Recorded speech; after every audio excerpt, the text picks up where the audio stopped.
fearless. Another star goes out!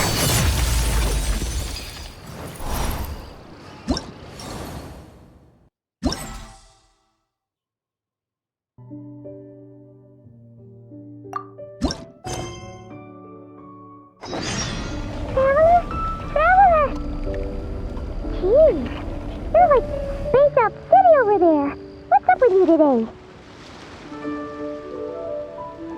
You feeling okay? We've been traveling all over lately, so maybe you've come down with something. That's it. We're getting Baiju to check you over.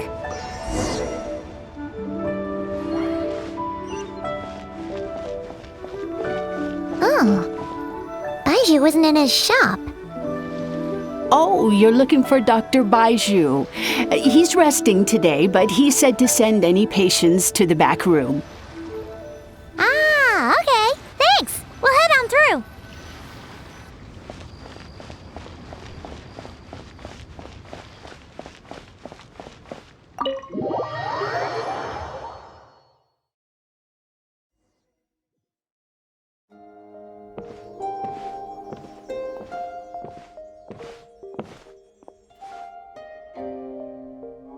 Traveler, Paimon, welcome. What can I do for you? It's the Traveler. She looks absolutely beat these days. She has these huge dark circles around her eyes, like she hasn't slept a wink. And she keeps spacing out. You have to call her name several times before she snaps out of it. What do you think it is? Is she sick?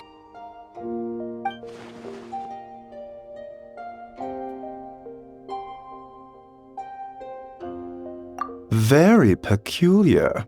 In all the time we've been acquainted, this is the first time you've come to me with a health complaint. Come, let me take a look at you.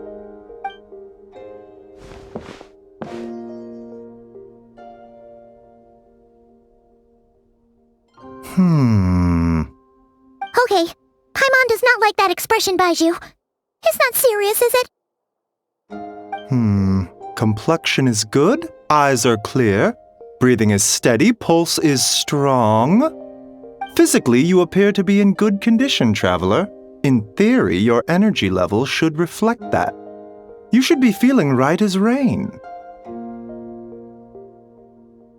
Hence my concern.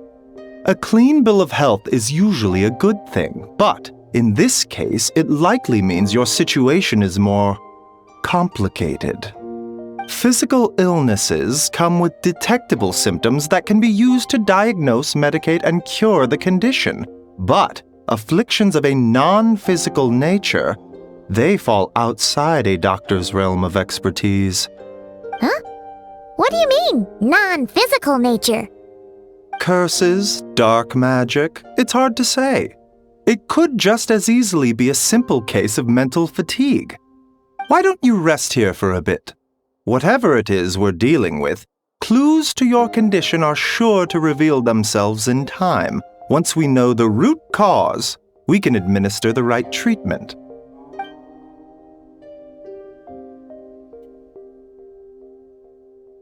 In the meantime, Changsheng and I will review the relevant literature for afflictions that present with mental fatigue.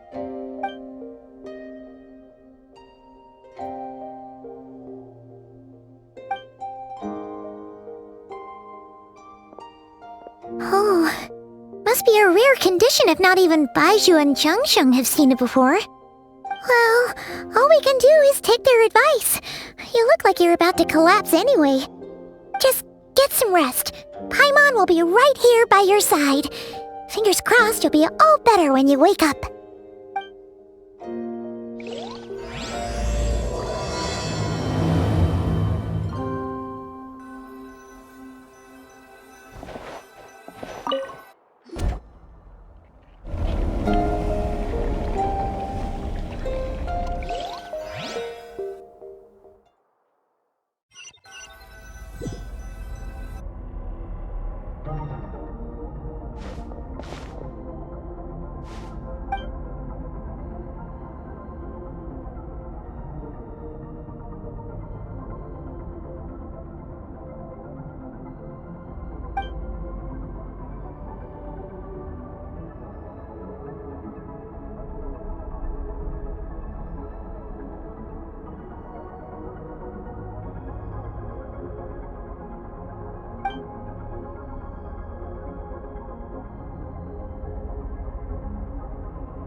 Rise and shine! Time to wake up!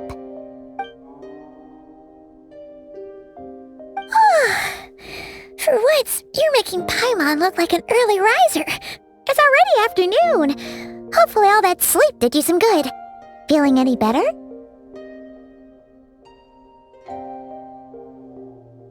A cut?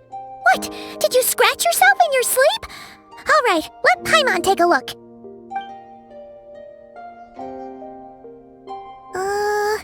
Nope, nothing there.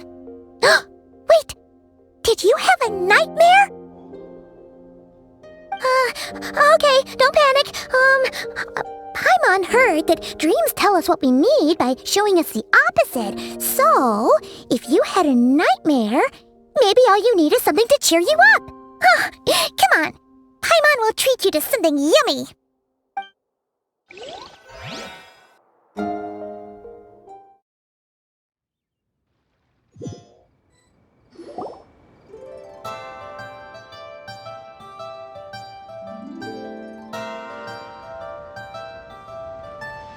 What? So, in this dream, you were trapped in a weird place with thick fog everywhere, and then a spike came out of nowhere and stabbed you in the back? Oh. Okay, well, that's a new one. Are you sure it was a dream? 'Cause from the way you describe it, it sounds like you were really there. But then again, you woke up right where you went to bed. And you were definitely in a deep sleep this morning.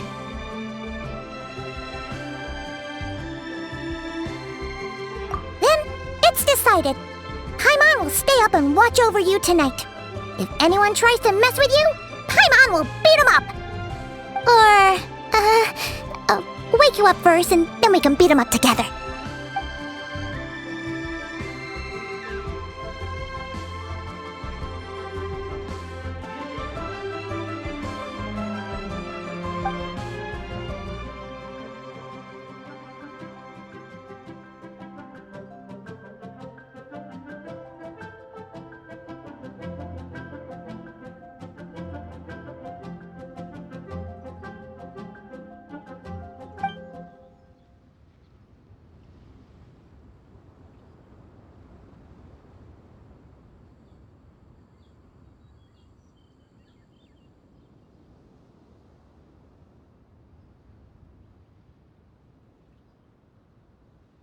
Something is missing?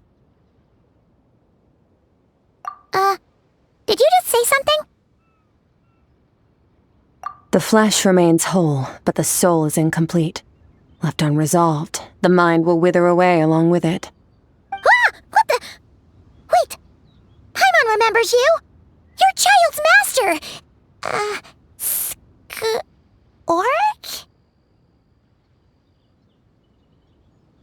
Right! What are you doing here? The last time we saw you was at the Primordial Sea in Fontaine, right? But then we left and never learned where you went after that. Child's been looking everywhere for you, by the way. What brings you to Wanmin Restaurant of all places? You came here looking for us? And were you the one behind that hocus pocus just now? Tell me, what is it that you saw?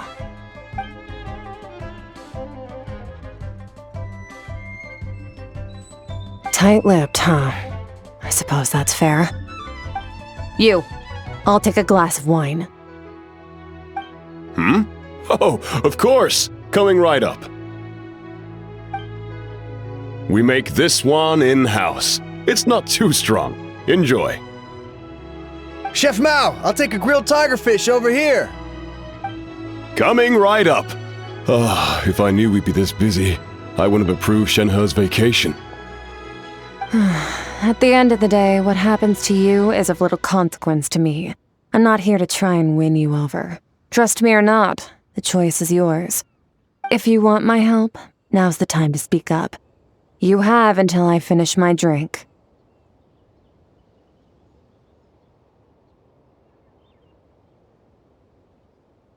I was investigating an abyssal disturbance in the area and happened to notice you. Part of your soul is damaged, and the wound bears traces of abyssal corrosion. Need I say more? sound good.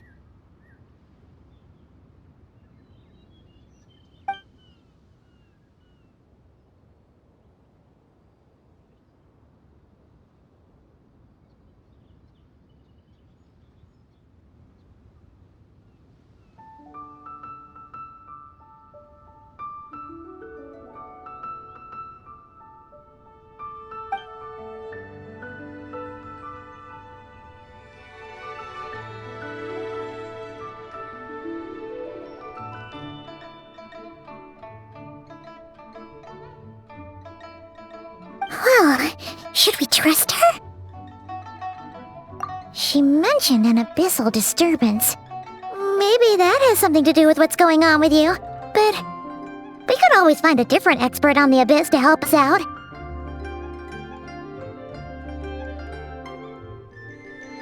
Yeah, and that thing she said about your soul being damaged is scaring, Paimon. Definitely something we should fix sooner rather than later. Skirk's an interesting one, that's for sure. But from what Child's told us, she doesn't seem evil, at least. 1, 2, 7, 10. That'll do. Well, have you made up your mind?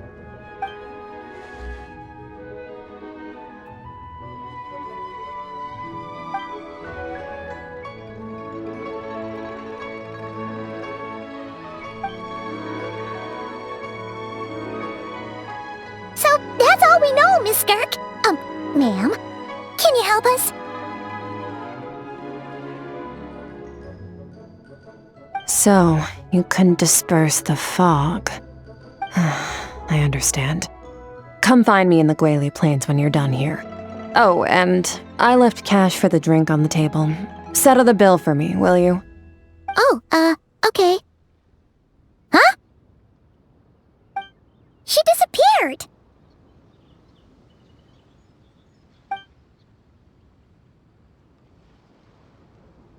Wait, hold on. You overpaid. Here's your change. Oh, no. This includes the drink, so it should be the right amount. I didn't think you two ordered a drink. We didn't. It was that lady who came and sat with us, remember? You brought it out to her yourself. You sure? I could have sworn there were only 2 of you at that table. What? What'd you put in their dish, Chef Mao? Some kind of hallucinogenic mushroom? You got them seeing things. Seeing things? Wait, so neither of you noticed her? Young lady? About this tall, wearing a purple dress? She ordered a glass of wine! Oh, now you mention it, that vaguely rings a bell. And it looks like I did open the wine jar, so it must have just slipped my mind. In any case, that settles your bill. Come again soon.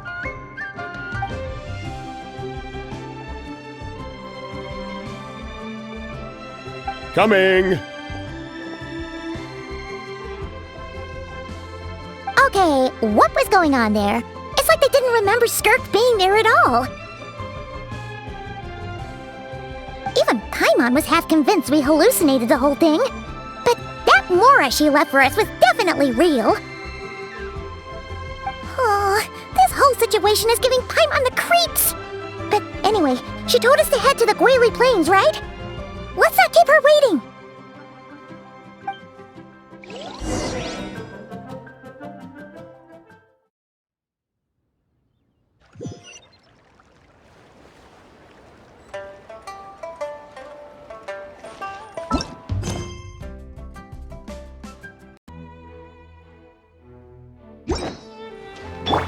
Try and stop me! Whoa, what are all these rift hounds doing here? Huh, looks like they're collecting something. Let's go check it out.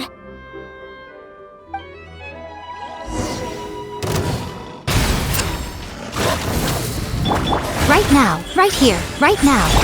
No touching! Light of the blazing sun! Right here. Born of ice and frost. So, this is what they were collecting. It looks kinda like... Yeah. What is going on here? From the moment they are born, all beings with great power have an impact on this world. Even if their body is sundered and their soul extinguished, their influence remains. Gods are the most common example of that.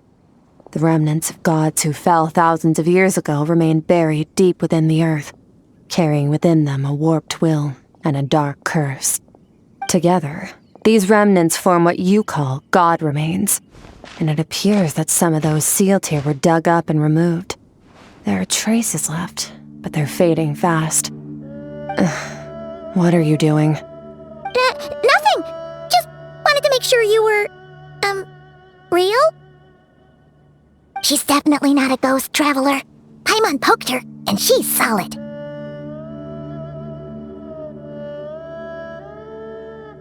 Your life hangs in the balance, and that's what you're fixated on? Strange set of priorities. It was just a trick to avoid being perceived. If someone notices me, those memories are erased. Simple as that. Unlike you, I have no desire to establish a connection with the world. The weak and the lowly have no right to remember me. They're lucky they only have a few missing memories to show for it. Now, can we please get back on track? Okay. Where were we? Right. The god remains. So, basically, there's now less of them here than there used to be, right? Isn't that a good thing? In our experience, god remains are 100% bad news. A lot of terrible things have happened because of them. Maybe it's a good thing by human standards, but power doesn't come from nothing, and it doesn't just disappear for no reason. The remains aren't just gone. They were taken.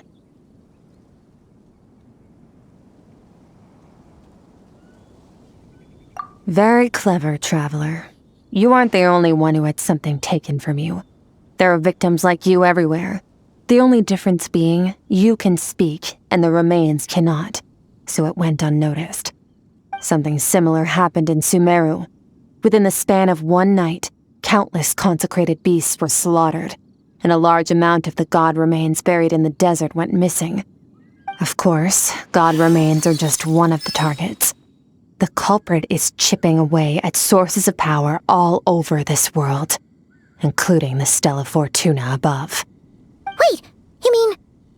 the stars? 42 of them have died out in the past few months alone.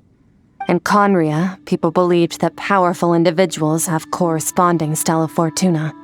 Even should that individual fall, their Stella Fortuna would not disappear, but gradually evolve into a new constellation. Yet now, stars are disappearing from the skies entirely, and it's not hard to deduce what's happening to the power they contain.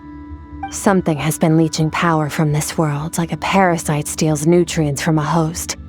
And now, it's no longer satisfied with the remains of the dead. It wants you. This time, it only took a fragment of your soul. But next time, there's no telling how far it could go.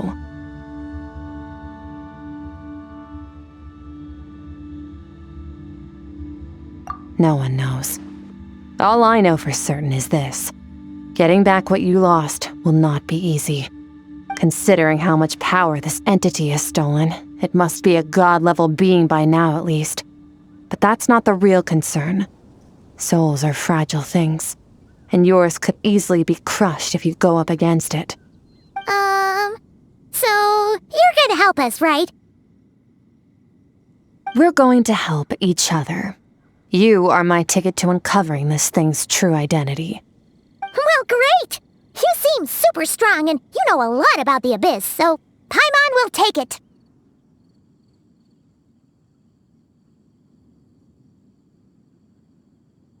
Don't get all mushy on me. All I'm doing is helping you get back to normal after a sudden crisis. And I should warn you, getting mixed up with me can have unforeseen consequences. We're on very different journeys. You don't want to be in my debt, trust me. You help me uncover the truth behind this entity, and I'll help you recover what you lost. This is a transaction, that's all. You would do well to remember that. Now, come along. Yeesh! You'd think she'd be a little friendlier since she's agreed to help us. But nope, she's just like when we met her in the primordial sea. So cold. Well, whatever. If that's how it's gonna be, then she doesn't deserve our friendship. What she does deserve is a super embarrassing nickname. Ah! Paimon's got it! Frosty the Lavender Melon! Serves that Ice Queen right! Anyway, the important thing is that we get that piece of your soul back. So, let's follow her and see what sort of plan she's got.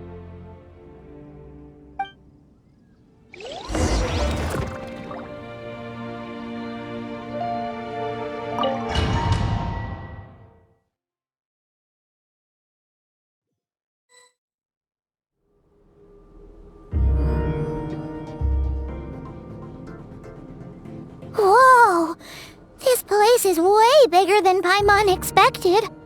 Where are we? This is where I live. I suppose it's the closest thing I have to a home here. It is.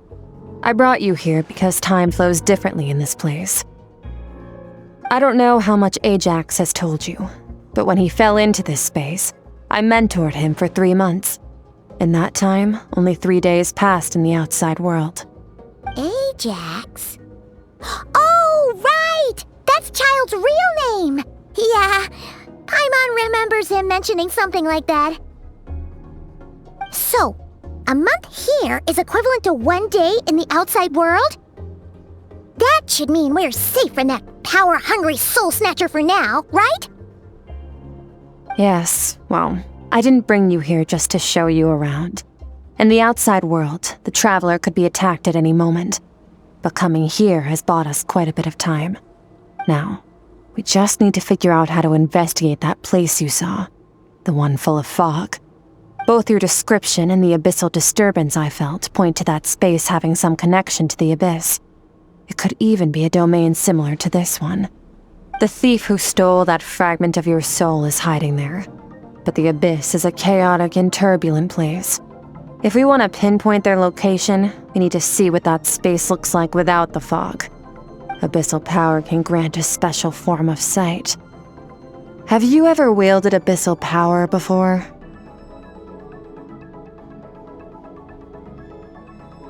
Okay, do you plan to learn?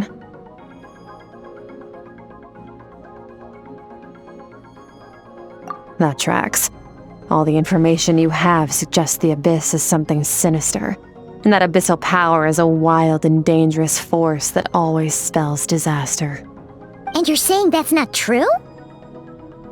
Depends on your perspective. Floods and hurricanes take countless lives too. But if one day you gain the power to control them, what was once a calamity is now just another tool in your arsenal. I'll respect your opinion, though. Just means we have to turn to the second best option.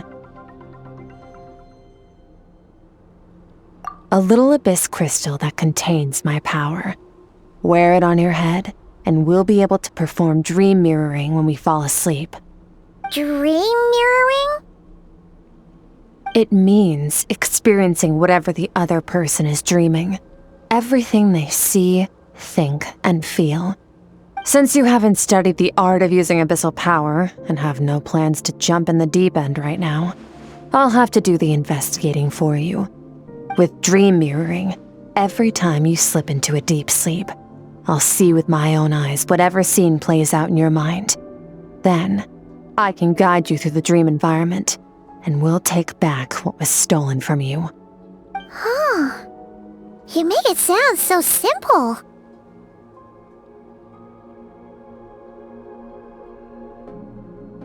have to say. This is an unprecedented situation for both of us. Even assuming we do manage to find where this entity is hiding, like I said, getting your soul fragment back won't be easy. To play it safe, I need to give you some special training first. Wait, you're gonna teach her some of your martial arts? Does that mean the next time we see Child, we have to treat him like our senior?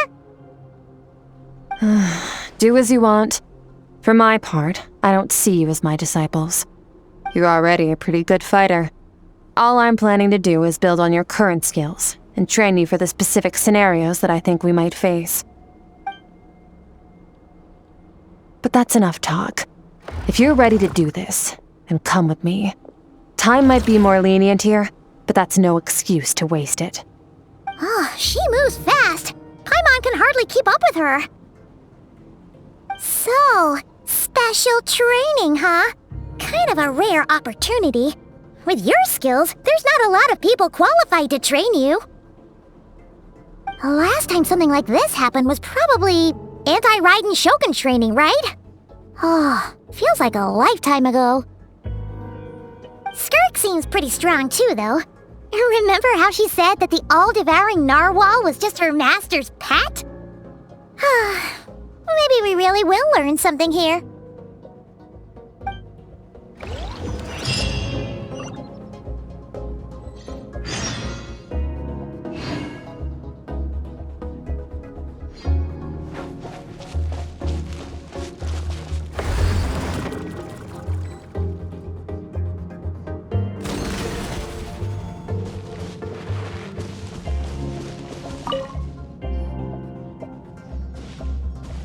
Ready?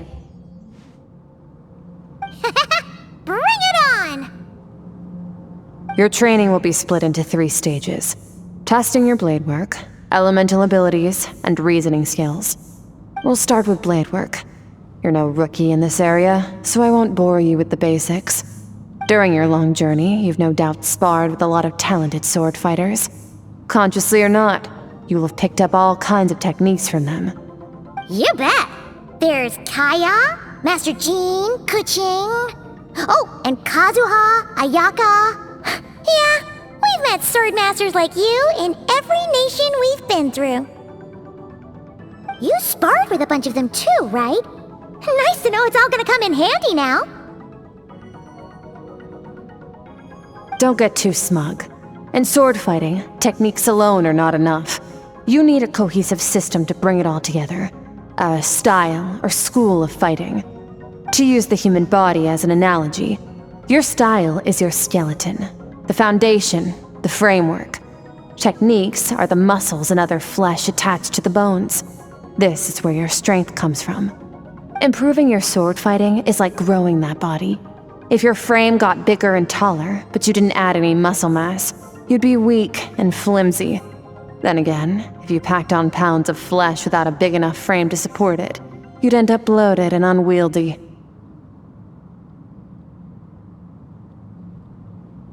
You need to do some introspection.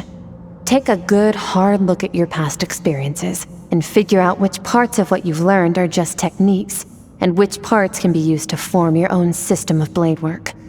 Only then will you get the full utility out of all your thoughts and observations along the way. Only then will every strike you deliver make perfect sense. Wait, is that it?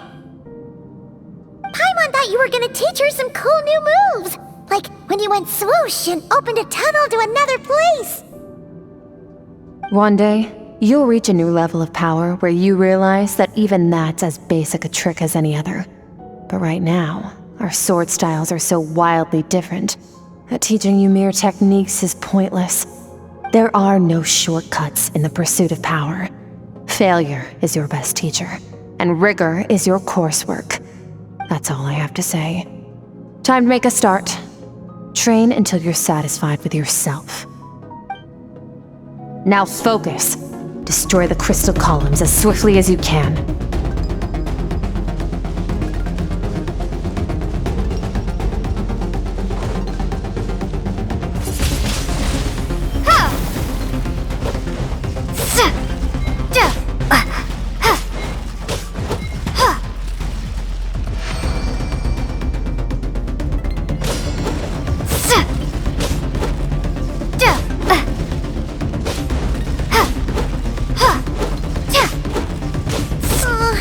This is making Paimon's head spin. Hang in there, traveler!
Blade.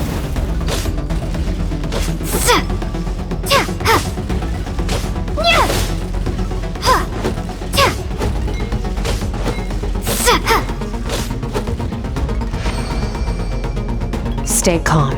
Use your head. You have to keep it together.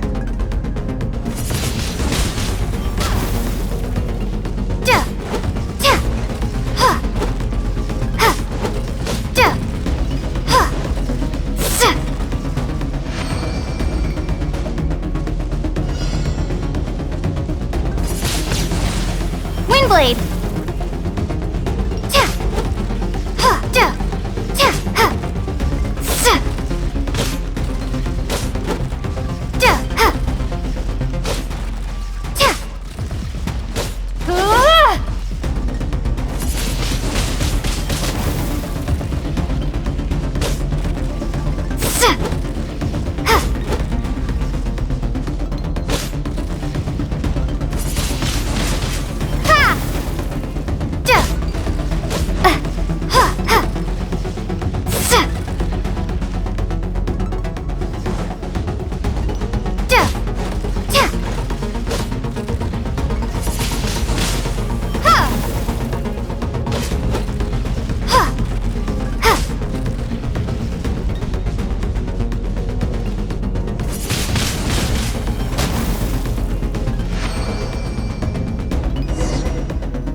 This moment will be frozen in time. Cut to the chase. Consider a moment of true mastery that you've witnessed in another person, and ask yourself, what lies beneath the surface? What's their guiding philosophy? What's their state of mind as they maneuver their weapon? Now take that and practice it right away with speed, skill, and strength, over and over, until your hand is one with your mind. This is the only path to true growth. Step on up. Dance with the waves.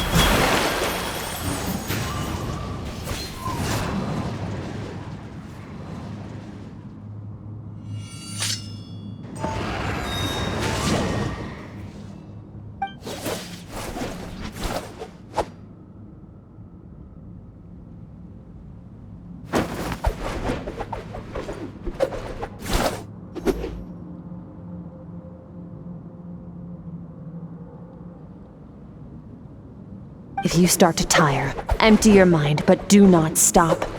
Stay in that frame of mind as you keep up the fight. Get rid of all redundant movements. Imagine your sword is an extension of your own body. Wield it just as you wield your arms, hands, and fingers. 'Twas on a deserted, moonlit night that the hero approached the vile dragon's limpid lair. Ring cutter! Feathers fleeting wet, the white heron treads water, a sight without flaw. Master of Inazuma Kamisato art Tachijutsu.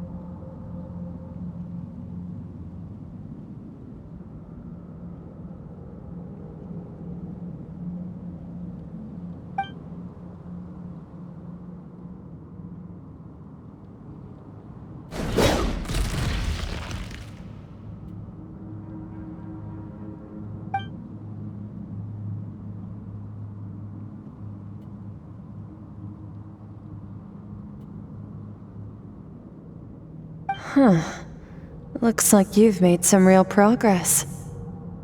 That concludes your training session. Awesome! Paimon knew you could do it! How do you feel? As you should be. Time flies when you're training hard. You've actually been going for several days now with no rest.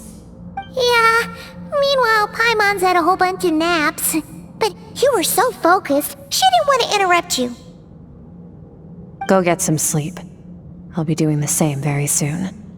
Let's hope you see that foggy place in your dream, so I can get this investigation over and done with.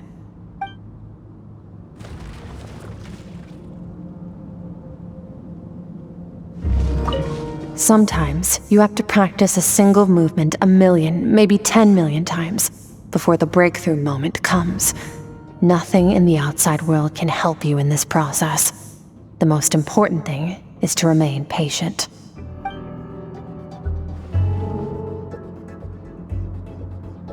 Sometimes, you have to practice a single movement 1,000,000, maybe 10,000,000 times, before the breakthrough moment comes. Nothing in the outside world can help you in this process. The most important thing is to remain patient.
Skirk, why are you skipping classes again? We've talked about this.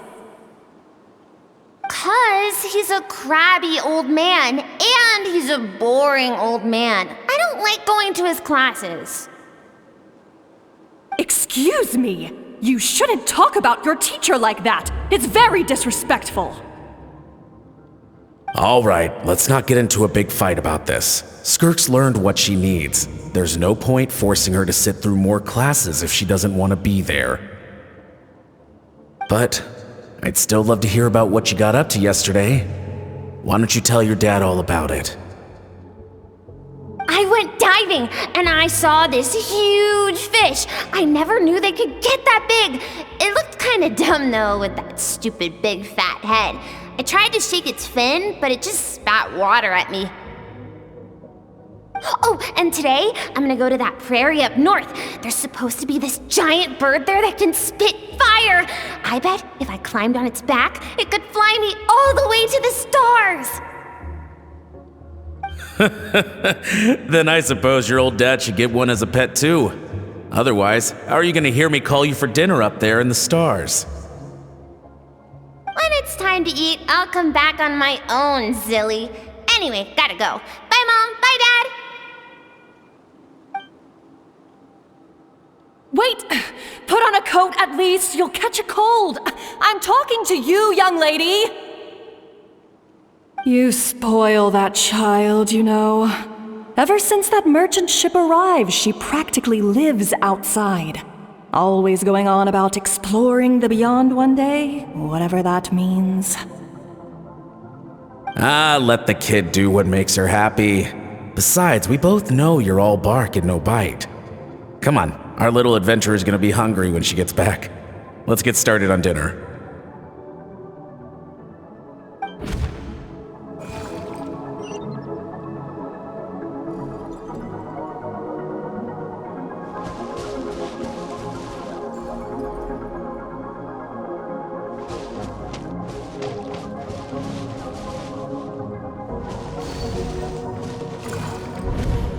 The stars shimmer high above. But what lies beyond the stars? Mountains as far as the eye can see? An endless snowy plain? Or maybe buildings taller than the sky, like the people from the merchant ship said? I can't be the only one asking these questions. The universe is fascinating. If only I could meet some other people like me. We could set sail together and explore every corner of the world. I'm sick of being a kid. There's so many amazing things out there, and I'm ready to see them all. But for now, I'm starving. Better get back.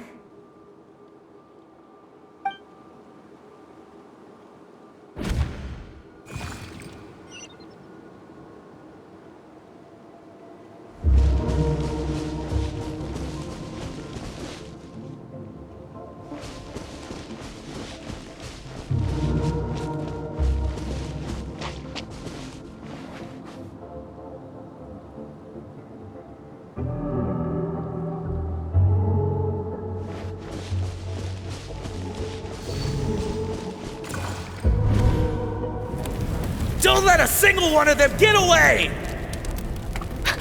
No, please, spare the children! Stay back! They're coming! Run! Help! Eliminate the threat. Take them down! Don't be scared.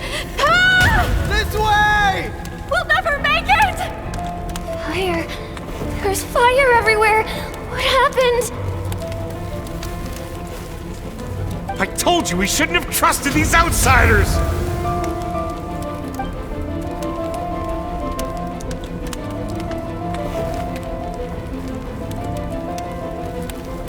Why are you doing this? What did we do to deserve this? We welcomed you with our finest food and drink, showed you the best our home has to offer, gifted you cloth dyed by our own hands. And this is how you treat us? Run! Save yourselves! Captain, Zone 3 is clear and we have Zone 2 surrounded. Begin extermination. Remember the orders from Upper Command. No one is to be left alive. Rest assured, sir. We have enough munitions to annihilate these savages and burn their entire civilization to the ground. Good. The only ones who put up a real fight are that man and his wife, correct? What's their status? We shot the man in the ankles and the wife broke her wrist attempting to fight back. They won't be doing much more fighting. They're holed up in their home for now, but they won't last long. To prevent them from making some kind of last stand, we're planning to clear out the other zones first so we can send a bigger squadron to surround them. Well, well. Turns out some of these beasts do know how to use their claws. Now the threat these savages pose will be undeniable. Let them cling to what's left of their lives for a little longer. Once the other zones are cleared, I'll cut off their heads myself.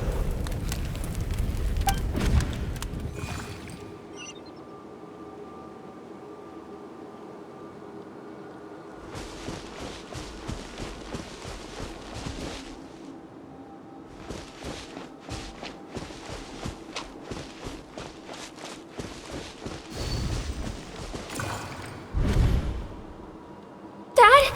Mom? Skirk! You're alright! Thank heavens!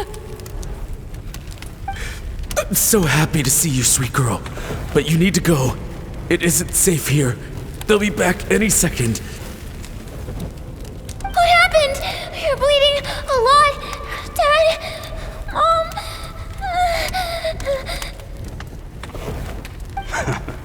This is the place. Alert all units. Prepare to surround. Run, Skirk! Run as far away as you can! Don't trust anyone! Your dad and I, we're not afraid to stare death in the face, but we need you to survive. My clever girl, so curious. You're already so brave. I know you're going to grow up to be such a positive light in this world. Whenever you miss us, just play this song. Remember, life is a gift. Don't let darkness claim it. Break down the door! Look what we have here. A savage that can pluck a tune. Well, the show's over.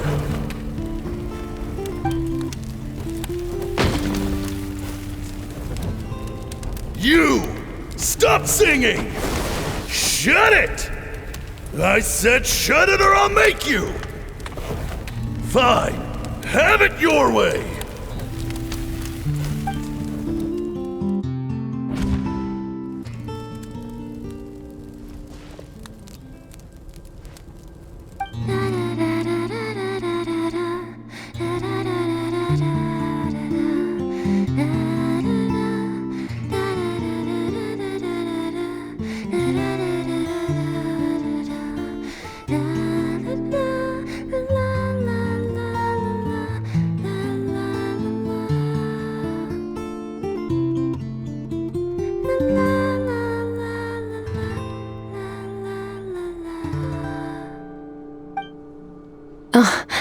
You're awake? I found a few clues while you were asleep, but it's only a start. Now, time for the second stage of your training.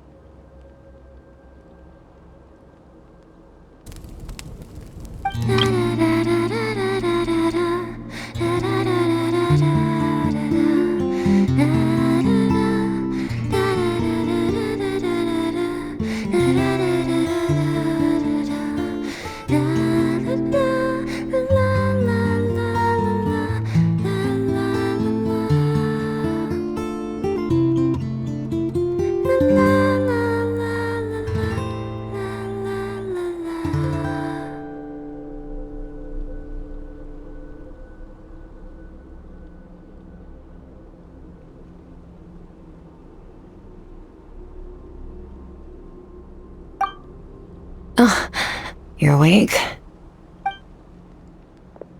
I found a few clues while you were asleep, but it's only a start. Now, time for the second stage of your training. This time, the focus is elemental energy. Come find me when you're ready to begin.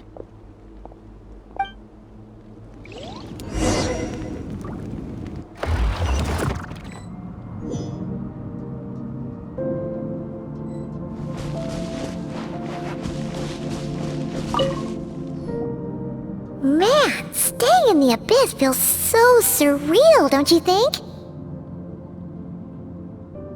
No day and no night. It's like time hardly exists. If we weren't careful to keep track, it feels like we'd have no idea how long we've even been here. Well, except for the fact that Paimon still gets hungry like clockwork. You go do your training. Paimon's gonna grab a bite.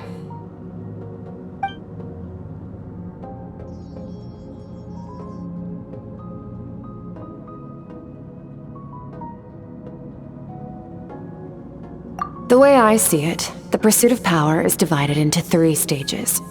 The first is mastering the use of standard weapons. Next is learning how to harness natural energy. And after that, you're free to challenge even higher dimensions. The natural energy of Teyvat is, of course, elemental energy. But that's not my area of expertise. I draw from a different source of power. Abyssal power, yes. Also known as the power of the Void Realm. My master, Sertologi, is a true expert in that area. After all, he was one of the group of 5 that infamously stole the all-encompassing power of the Abyss, an act for which the people of Conria gave them the epithet, the 5 Sinners. The elemental energy of Teyvat, on the other hand, is derived from the power of the Light Realm. These 2 forms of energy exist in direct opposition to each other. Suffice to say, there's not much I can teach you this time. A keen observation, traveler. Call it respecting local norms. The Abyss stands in direct conflict with the will of this world. So, to make my life easier, I disguise my power to make it appear cryo-like in nature. It's a technique I learned from some Conrian ruins, known as the 7 Shifting Serpent. If you ever change your mind about delving into abyssal power, I can teach it to you. So I've heard. You seem to have a knack for removing abyssal power. But is purification really what's going on there? Like I said, power does not simply disappear.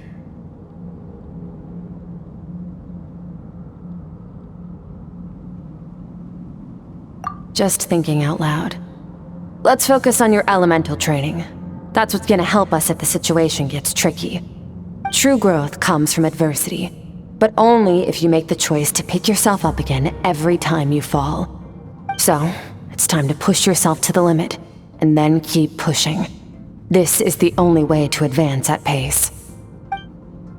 Use the power of Animo to clear the field as fast as you can!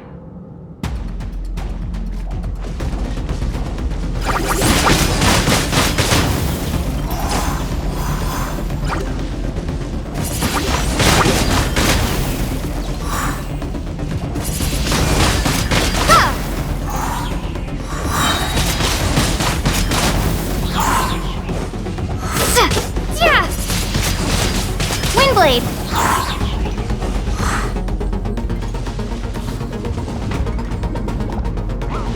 Prepare to be blown away! Ha!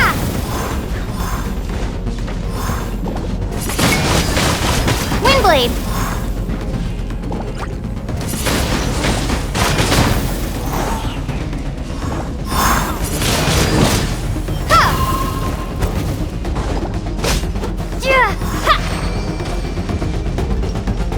Observe your surroundings. Look for things you can use to tilt the scales of success in your favor.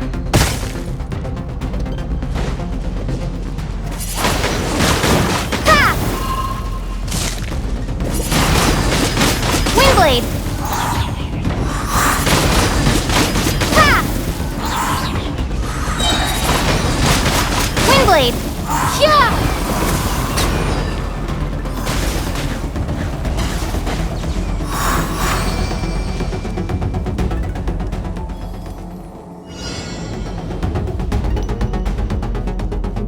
Use the power of Hydro to destroy the spikes. Go! Faster! Don't give them a chance to strike you. You need to be quicker than you were in your dream. You can't afford another injury like that.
You need to understand what makes you special.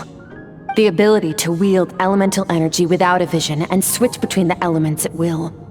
It means your aspirations need no approval from the gods. Your power is not bound by the rules of this world.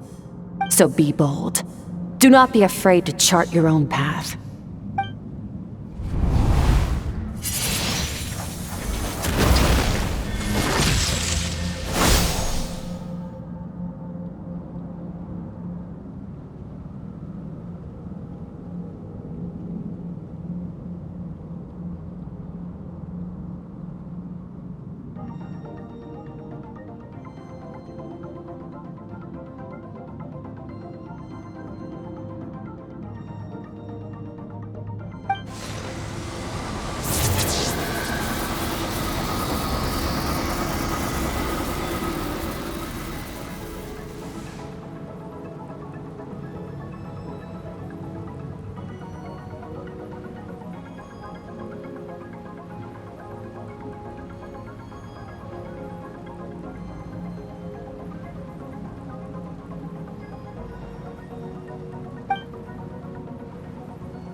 Very good.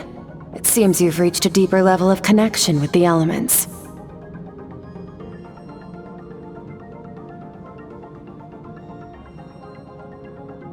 Long enough for you to lose yourself in your training, which is a good sign. Relentless practice with the elements has drained all your strength, but it's also what allowed you to make progress. Get some rest. When you wake up, we'll proceed to the final stage of your training.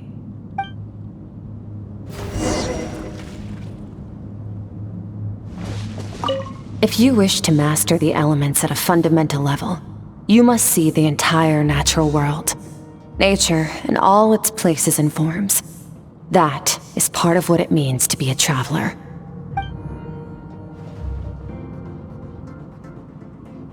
If you wish to master the elements at a fundamental level, you must see the entire natural world.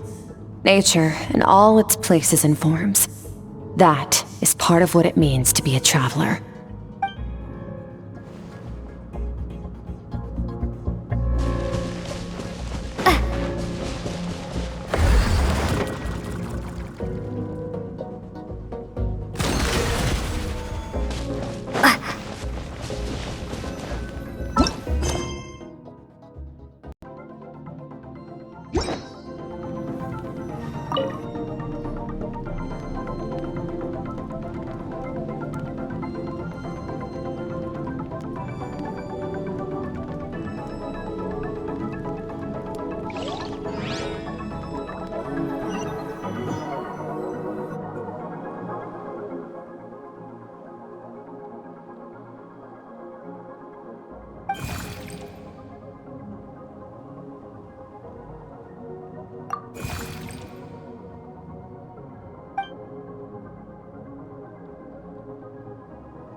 What is the secret to power?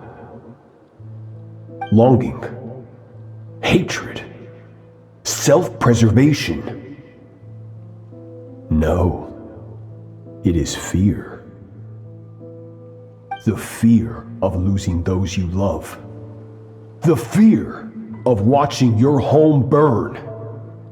Fear of loneliness. Fear of death. Fear is the source of evolution. It forces humanity to adapt to their environment and overcome hardship. It is in the process of prevailing over our fears that we surpassed first ourselves and then the rest of the world. That fear is now part of you. It calls on you to evolve. And it is time to answer.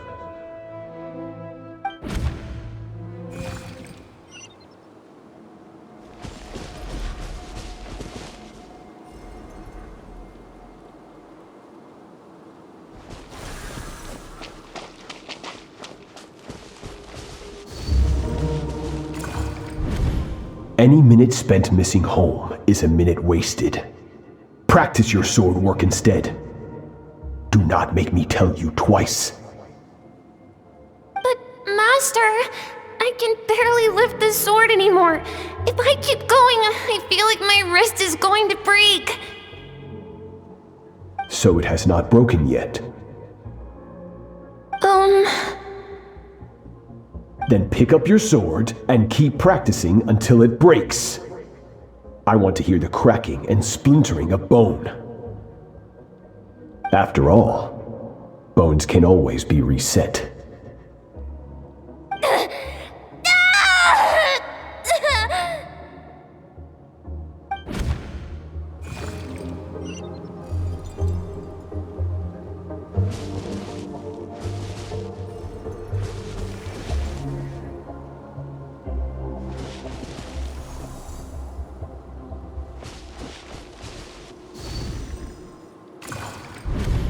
Good, Skirk.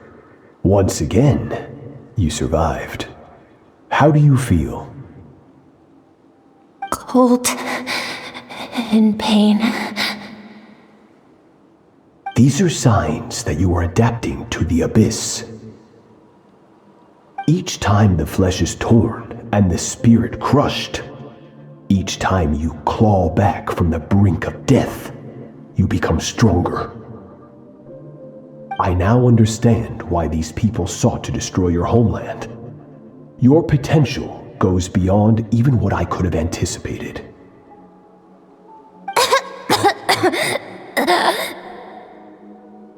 But you still have much to learn in your pursuit of strength.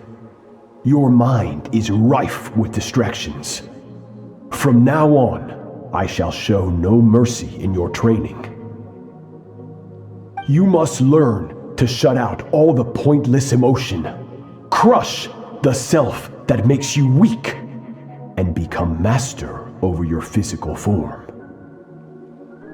Get up, Skirk. Wipe the blood off your face.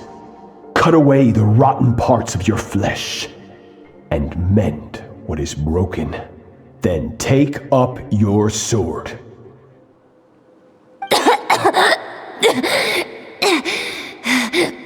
Yes, Master.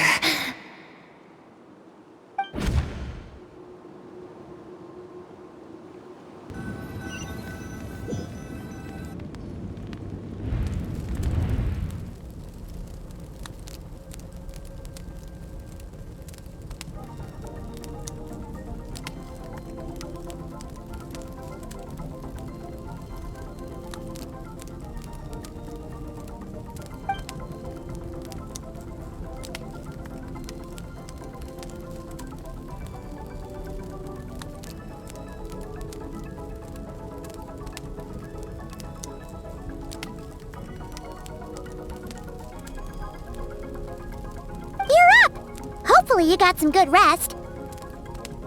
Skirk said to tell you that she's ready to start the final stage of your training whenever you are. So, want to head over now? Or did you want to wait a little?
From your training so far, you have gained better command of the sword, and more control over your elemental abilities.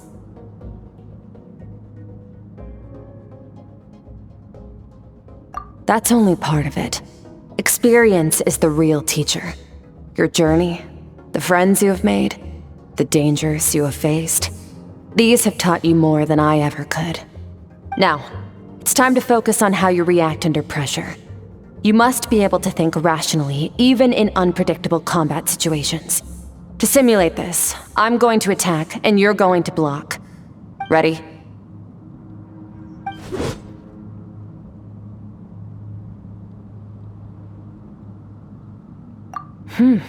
Not bad. That defensive stance looks near unbreakable. Just like your brother. Huh, that reminds me. You still don't know what happened to him, do you?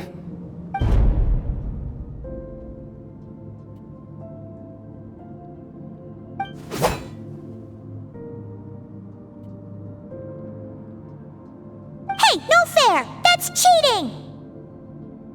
You think every opponent has the same moral code as you? You can denounce their deplorable methods all you want, but only if you live to tell the tale. The dead don't get to complain. Strong emotions will always arise in combat. Anxiety, anger, fear. But a true warrior is never at their whim. Only when you are free from the influence of emotion can you make the right choice, no matter the situation.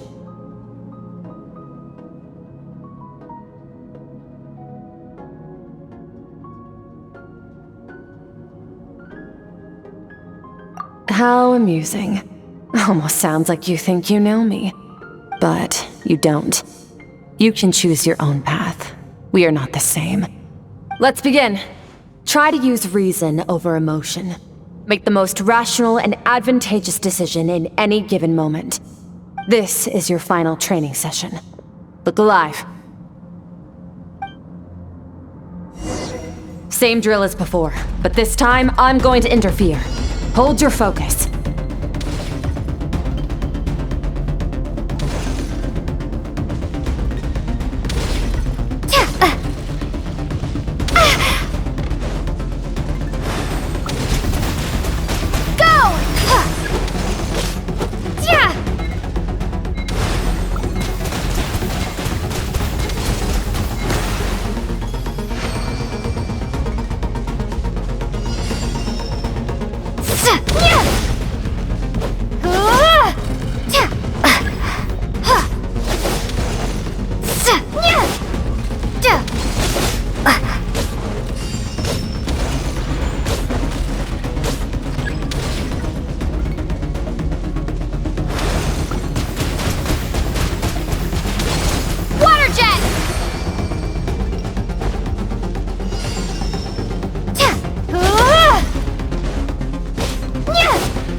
Not bad. Better than I expected.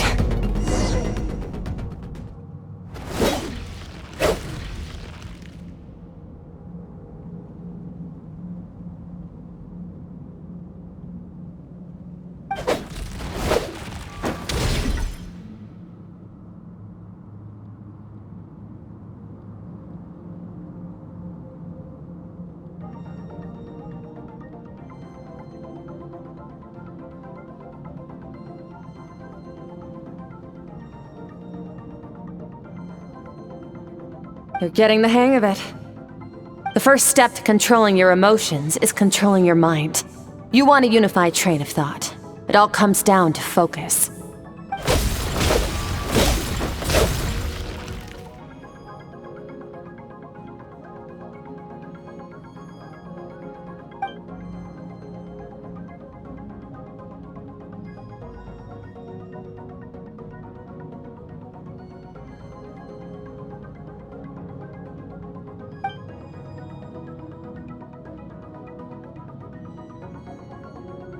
Your mind is rife with distractions. From now on, I shall show no mercy in your training. You must learn to shut out all the pointless emotion, crush the self that makes you weak, and become master over your physical form.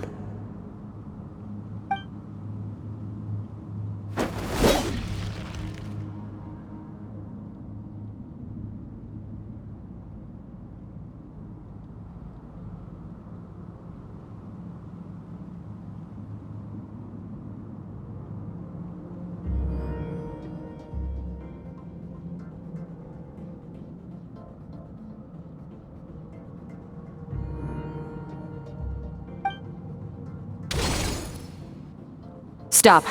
Let's pause here. One look, and I can tell your mind has wandered.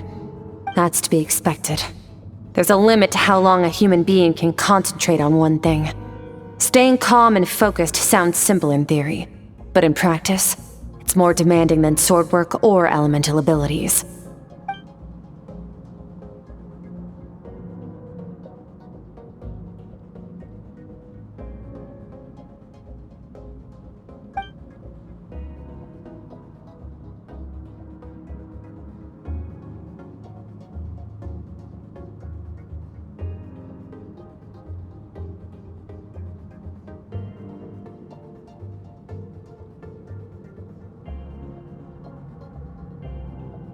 Get some rest.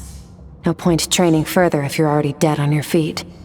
Like I said at the beginning, the only goal of this training is for you to reach a point that you're satisfied with. You managed to push past your limits, which is a good start. You can be proud of that and sleep well knowing that you've earned it.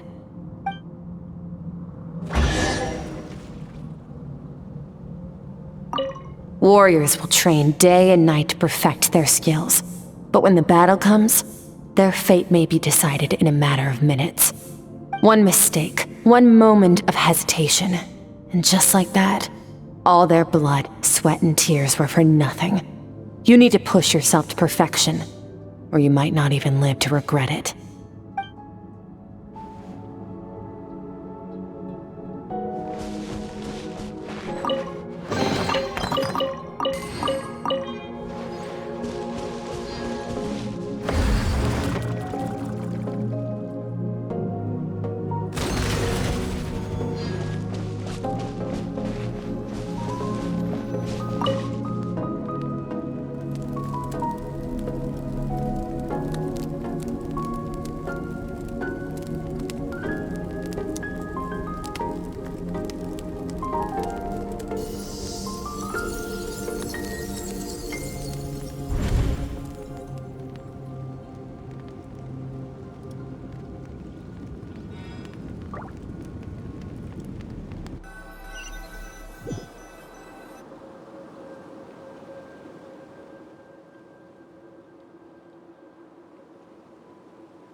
Skirk is amazing! She faced down that terrifying giant and cut its head clean off! Oh, she got hurt though, didn't she? I heard it was pretty bad. Yeah, well, that's a given. But the moment she was on the mend, she got right back to practicing her sword work. I heard Master suffered a grave injury once too. Lost an arm and a leg and still came back stronger than ever. Skirk's becoming more like him by the day. Incredible! I wonder if I'll ever reach their level. They're always so resolute, so unshakable.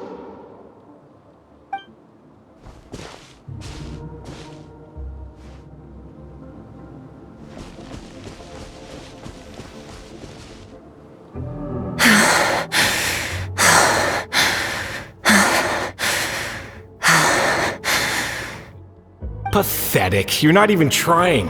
You're so much weaker than you think. Skirk, have you become a positive light in this world?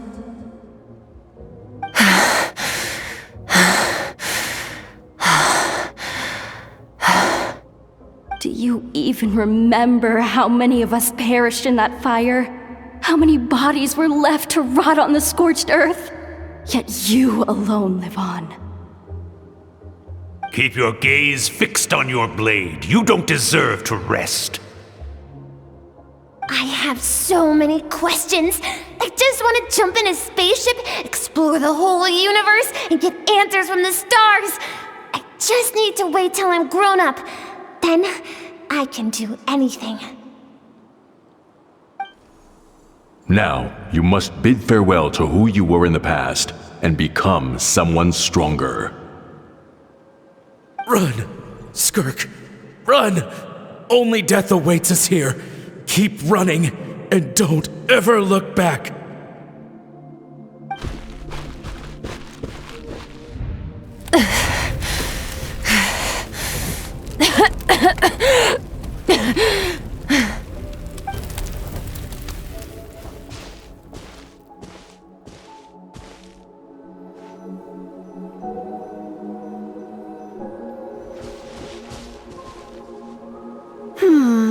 Let's see here. First things first, you need a new identity. Going around telling people you're from somewhere beyond the stars won't do, now will it? How about saying you hail from beneath the earth instead? As the Conrian saying goes, venturing out into the universe and down into the abyss are the same in that both are braving the dark unknown. Well, I'm a visitor on this planet, so I'll follow the rules. Ah, splendid. That saves me quite a bit of trouble. Let me offer you a piece of advice in return, although it might not be what you want to hear. I know the pursuit of strength is important to you, but taking a moment for yourself every once in a while is never a bad idea. Ignore her existence for too long, and there will come a day when you can no longer hear her voice.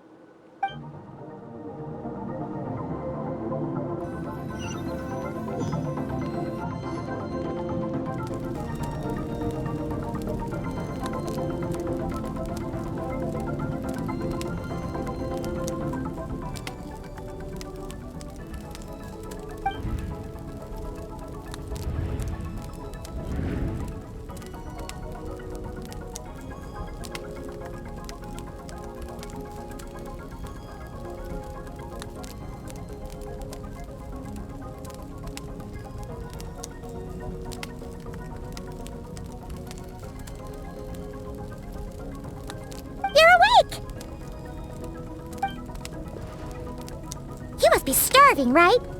Ta-da! A barbecue feast just for you!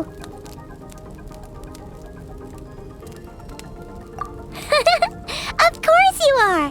That's why Skirk and Paimon got this all ready for you. Dig in, before it gets cold.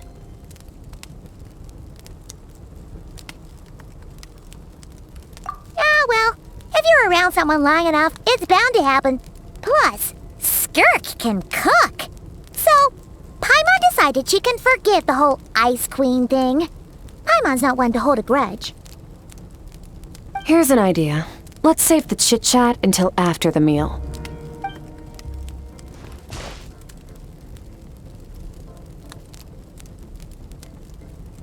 Ugh, so full.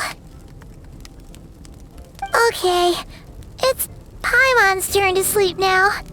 Wake her up when it's time to go.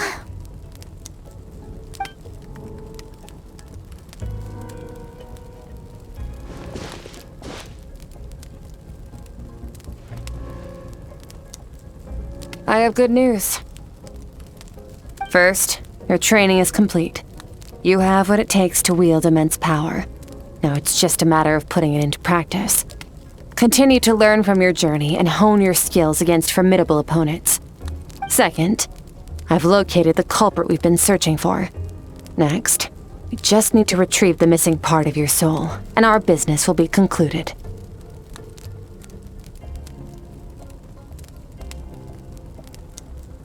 When Ajax trained with me, he once told me he was bursting with questions. So I allowed him to ask me 3 of them before he left. You and I may never meet again, Traveler. So if there's anything you want to ask me, now's your opportunity. Just like Ajax, I'll answer 3 of your questions.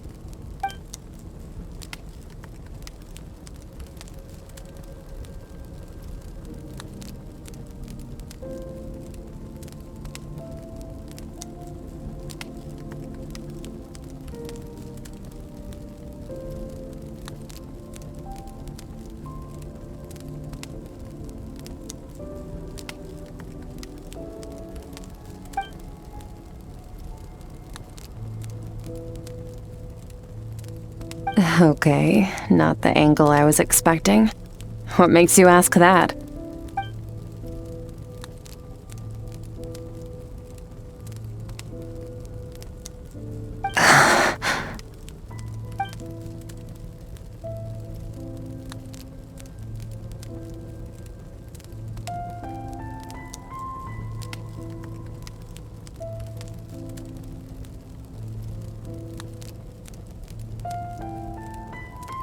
I knew that was a possible side effect. Closed off my mind to you for that exact reason. Even with the dream mirroring, you should have seen nothing but endless darkness.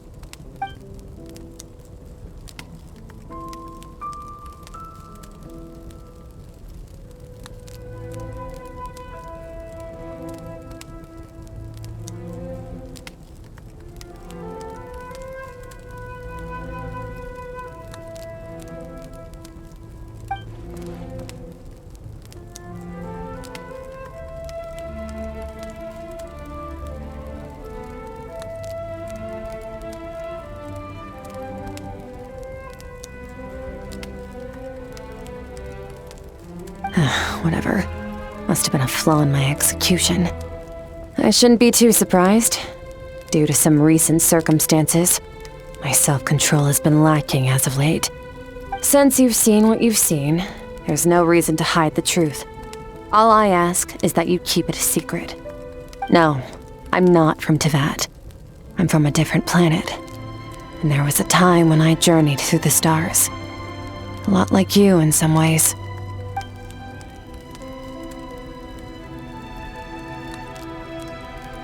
No, we're different in that respect. You're influencing the fate of this world. But me, I'm just passing through. Several hundred years ago, my master, Sertologi, opened the border between worlds and sent me here. But this is not my home. And one day, I'll return to the vast unknown of space. So, there you have it. On to your second question.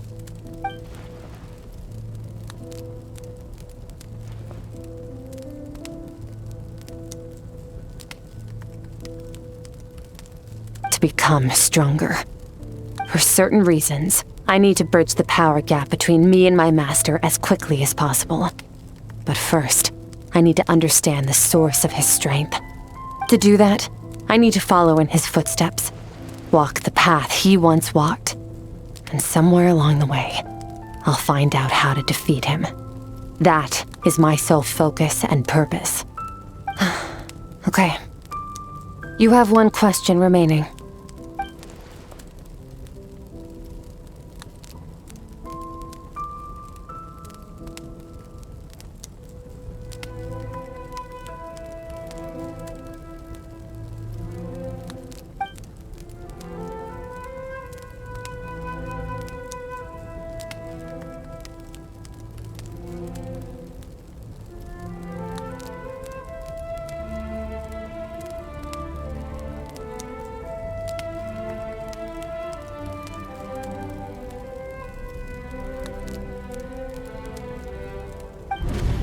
You make it sound so easy. Ever since the incident I experienced there, I've never stopped searching for Master Skirk and that unknown abyss. But it's been years now, and I've still found nothing.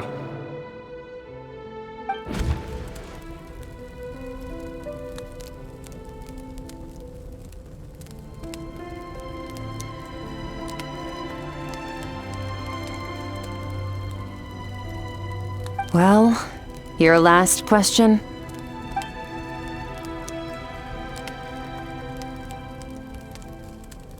Ajax. His situation is different than yours. Before you ever crossed paths with me, you'd already encountered many formidable people, studied their techniques, and developed your own skill set. So, during your training, all I had to do was build upon that foundation. But Ajax was so young when he came to me. A complete blank canvas. Children can't help but imitate their role models. In the long run, that would only hinder his growth. Once Ajax has enough strength in his own right, I will allow us to meet again. Until then, let that motivate him to reach his full potential.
Unlike you, I have no desire to establish a connection with the world.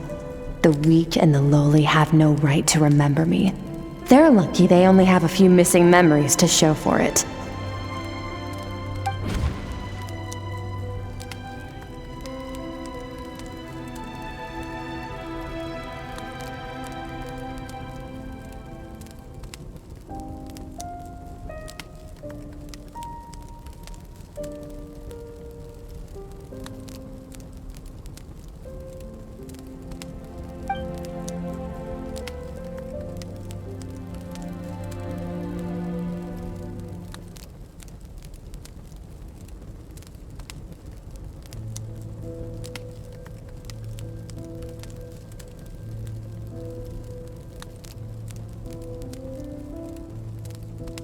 Wake up your companion. It's time to go.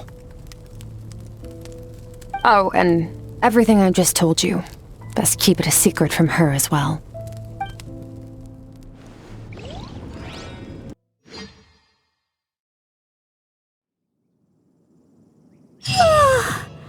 Time to go. Oh, finally. Where are we headed? Just follow me. I'll open an abyssal rift close to the culprit's location. It will take us to where he's hiding.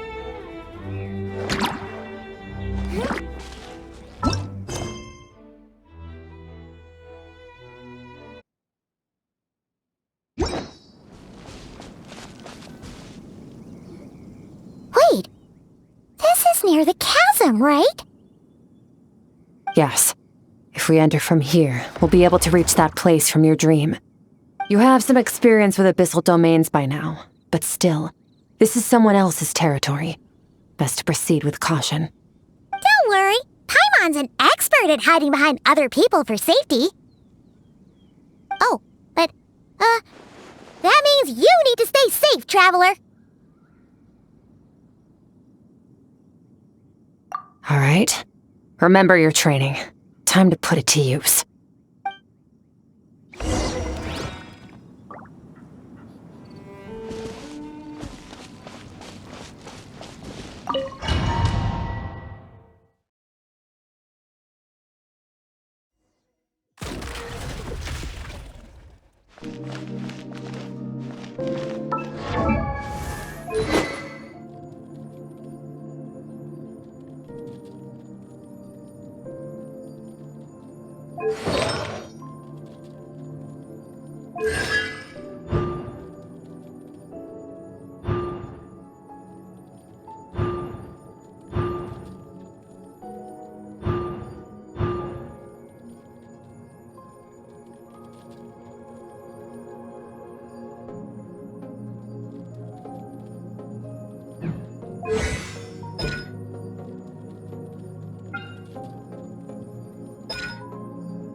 Merciless.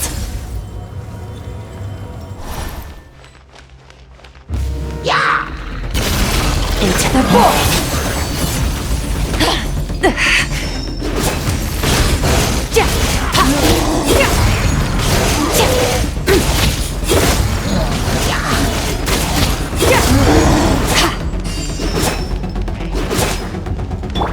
Bombs away! Merciless. Paradigm shift.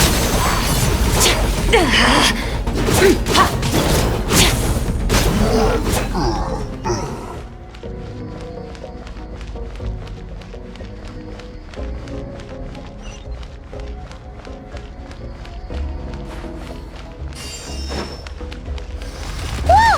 Look at all these spikes! Careful! Don't get hit! You know what? Paimon's just gonna float behind you. Come on, you got this. Feel this. Another star goes out! Merciless.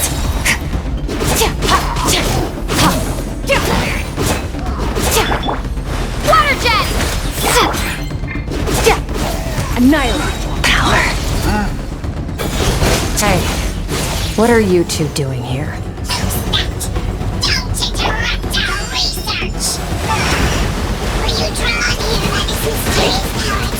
Dusty, like an abandoned house. Let's press on. Into the void!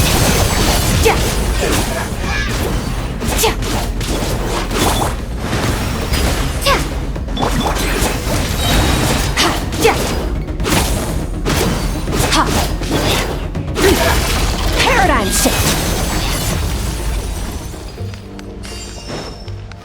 Merciless.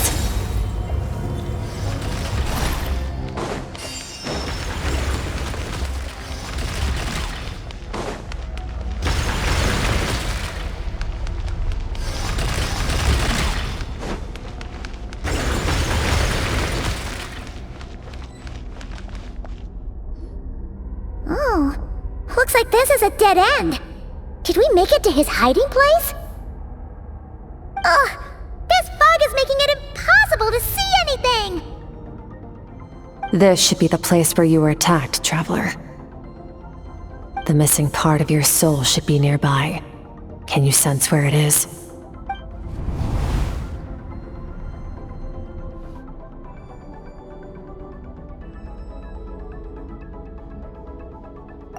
Our opponent must have covered his tracks just in case.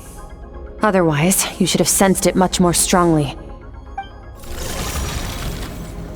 Hold on! Look!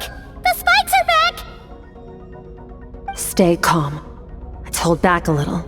Give our enemy some wiggle room so we can see what we're dealing with. If you're too reckless, we might be playing right into his hands. Our enemy took part of your soul for a reason. It's likely he integrated it into his attack somehow. If we're smart about this, we can track it down.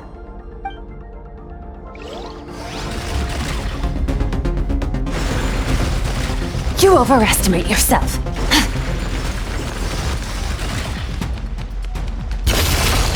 Your star goes out!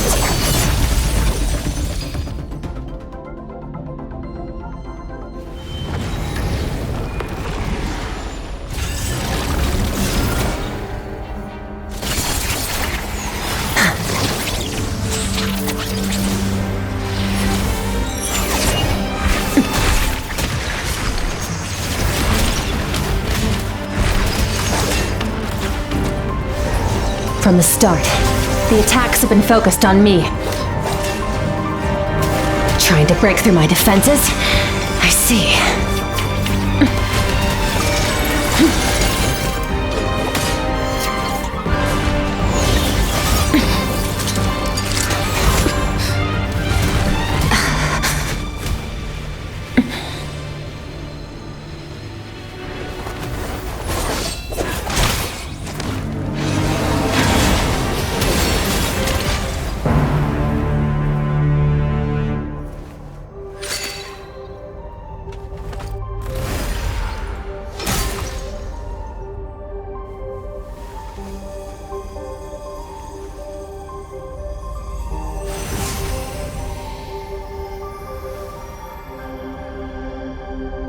There.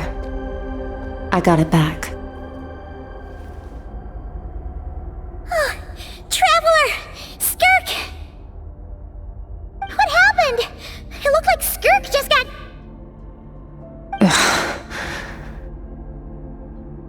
In the Gueli Plains, you asked me why this enemy chose you as his target. Now, the answer is clear. It's not just the fact that your strength is impressive. It's also because of your ability to, as you put it, purify abyssal power. Whatever that actually means. The fact is, that ability allowed him to do something that should have been completely impossible. Namely, break through my defenses and steal my power. No, he couldn't have known I'd come to his domain. He only stole your soul fragment because he knew the value of its power. I doubt he expected it to come in handy so soon. Call it fate, if you want. I believe that's the term they use in this world for arbitrary coincidences like this. In any case, it works to our advantage. Once I realized what he was using that power for, it gave me the chance to get back what you lost. I'll cope. Well, done gorging? Good. Time to answer some questions. How did you get the power of the all-devouring narwhal? The all-devouring narwhal? Oh, of course! Paimon knew that spike thing looked familiar. It looks just like that narwhal's horn! I highly doubt you acquired that power through your own strength. Tell me I'm wrong. You're desperate enough to scour the land for god remains and whatever vestiges of power you can find. That alone proves you wouldn't be able to defeat a creature like that. Which leaves one possibility. You know my master, the Foul, Sertologi. The Foul? Who dares call him Foul? Sertologi.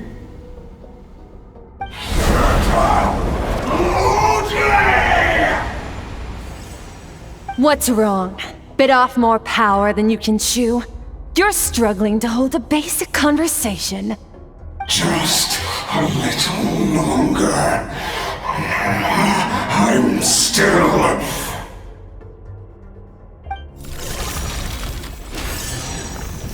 Look! It's back!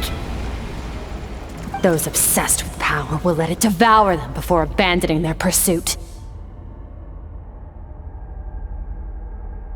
Keep calm and use reason to decide the best course of action.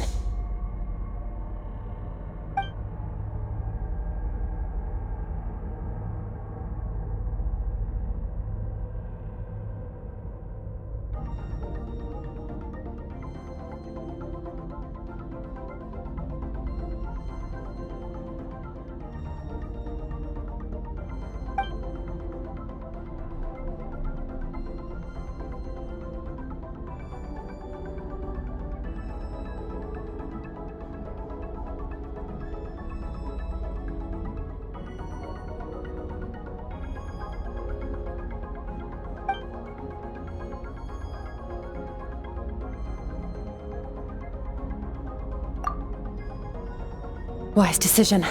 Final victory doesn't always come after a single battle. You've got your soul fragment back, so we both got what we came for. Let the enemy draw breath while he can. It won't be for long. Get us out of here, Traveler. You'll need to lead the way this time.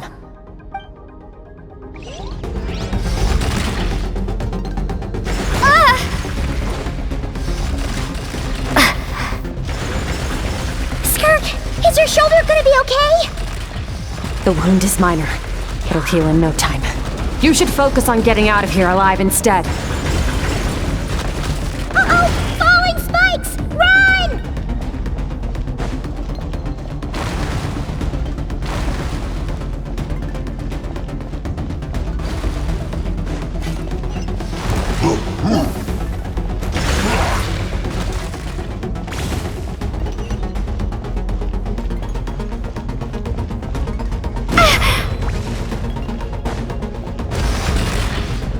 Watch out! Looks like this place is about to collapse!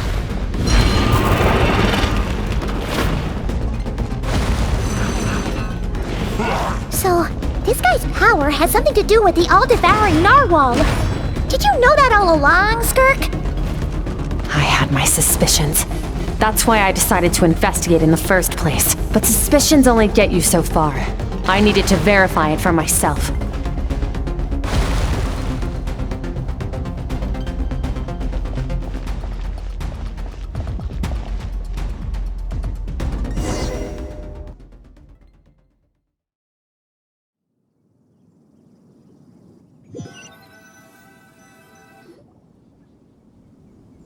Phew.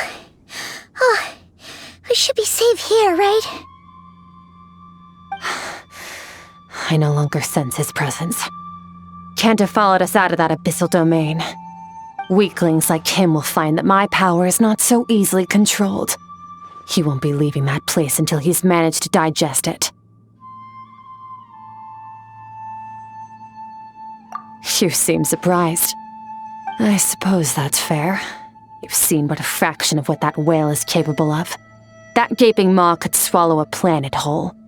It's called the all-devouring narwhal for a reason. Devouring is what it does best. It can extract power from anything, dead or alive, as long as it manages to make physical contact. Yeah. When we had our run-in with that thing, Neverlet mentioned that it has an instinct to devour. Your dragon friend recognized the nature of its abilities and used the power of Hydro to protect you. That worked because it was in a satiated state, so it was somewhat less aggressive than usual. It's a different story when it has no more power to feed off of. That's when its true voracious nature kicks in. It could devour everything on the planet in that state, which is why I cast it into that void space. But I hadn't counted on there being anyone left on this planet capable of wielding its power. To me, that says he must have encountered the whale a long time ago. Meaning, he must have known my master.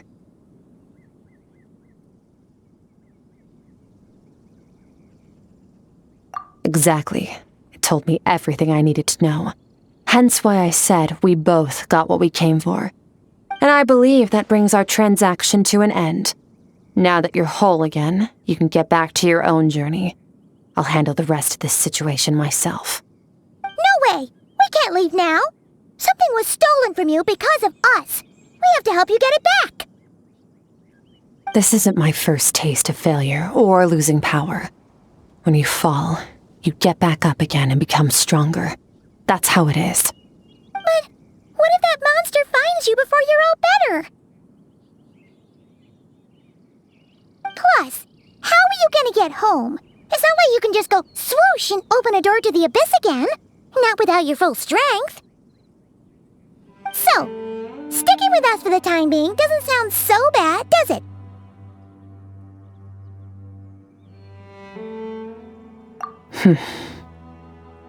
Fair enough. Then take this. What is it? A bag of Mora. Nothing in this world is free. I know that much. I'll leave the planning to you. Hurry up and decide where to go. We shouldn't linger. We should take Skirk somewhere she can rest. But where? gets the feeling Skirk wouldn't like being around a lot of people. Oh wait! Baizhu said we could rest in the back room of the pharmacy, didn't he? Let's head there! He'll know something about Master. I'm sure of it. Next time, I need to be ready. Fine. It was just a scratch. It'll take time to recover my strength, of course. But adapting to situations like this is nothing new for me. Oh, this. It's a star crystal suit. Abyssal energy is scarce in Tevat. Wearing this helps me access it more freely. It stores concentrated abyssal energy that I can draw from on the go. When the energy runs out, it reverts back to its original form.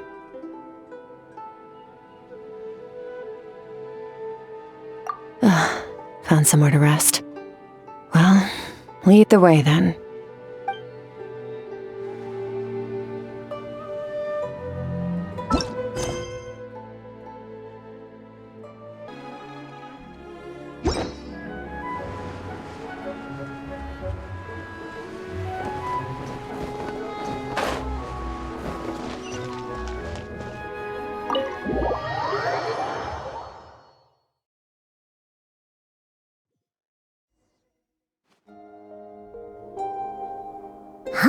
This bag from Skirk has a ton of Mora in it.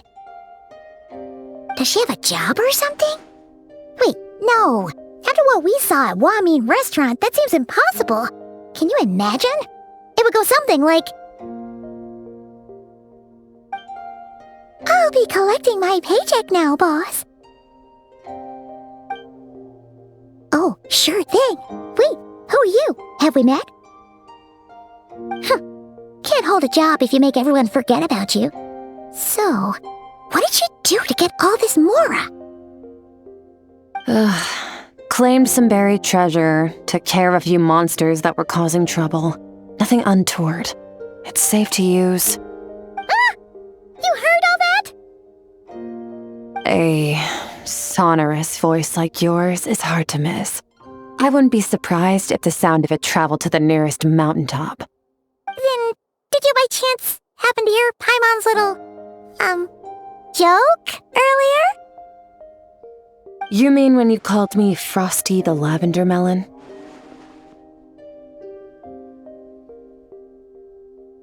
No, sorry. Paimon totally misspoke just now. She didn't say that at all. It was, a Paimon lookalike. Yeah, she's a piece of work, that one. Always impersonating Paimon and giving people weird nicknames. Okay, fine.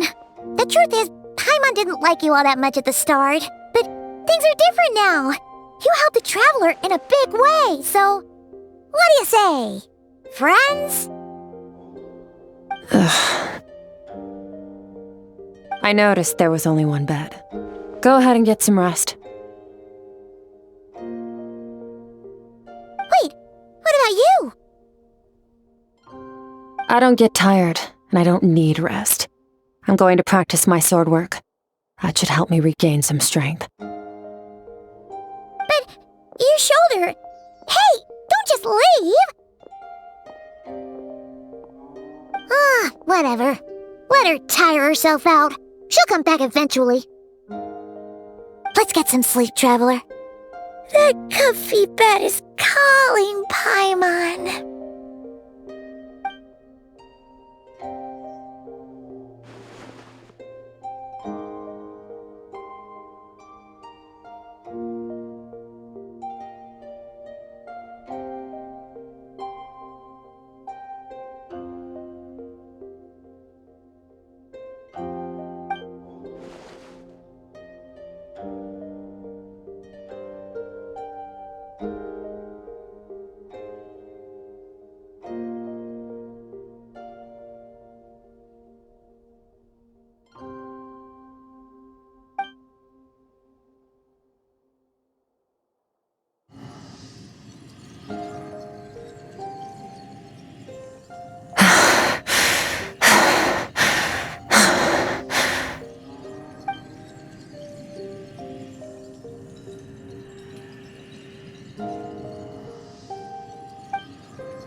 quiet.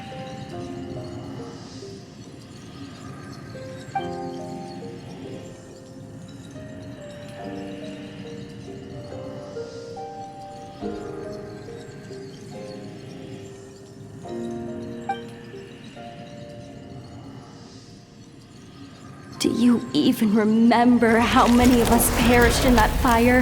How many bodies were left to rot on the scorched earth? Yet you alone live on. Keep your gaze fixed on your blade. You don't deserve to rest. Run, Skirk, run! Only death awaits us here.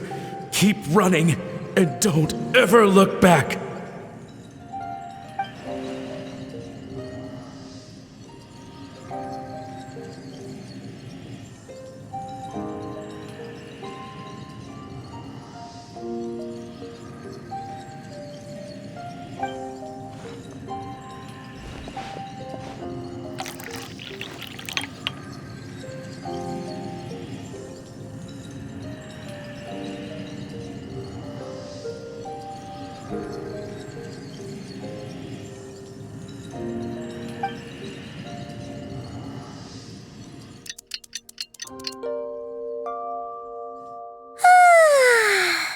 Getting an early night's sleep is the best. That bed was so comfy. Wait, Skirk? Have you been sitting out here the whole night? The bed's all yours if you want it.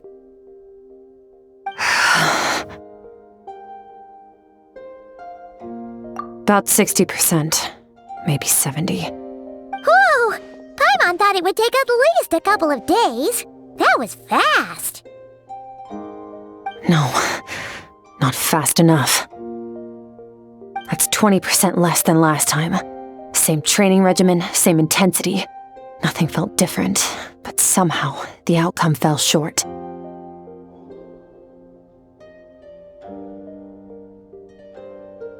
No, I think the problem's with me. I need to meditate for the next 2 days. Deep introspection should help me find the issue. Ooh, sounds intense. We'll watch over you in the meantime, then. Thanks. See you in 2 days.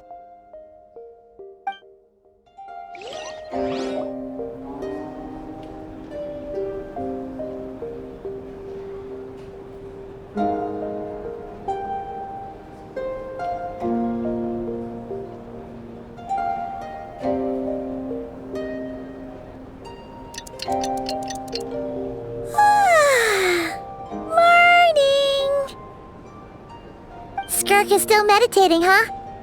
It's been 2 days already. Shouldn't she be awake by now?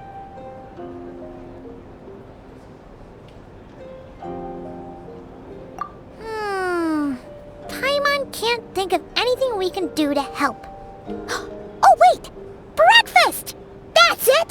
Paimon will go get breakfast! Skirk is gonna be starving when she wakes up. Be right back.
That's right. This is Skirk's inner world. Think of it as the threshold between the soul and dreams. This isn't your first time here, but what you remember is probably a space covered in darkness. I only managed to illuminate a small portion for you back then.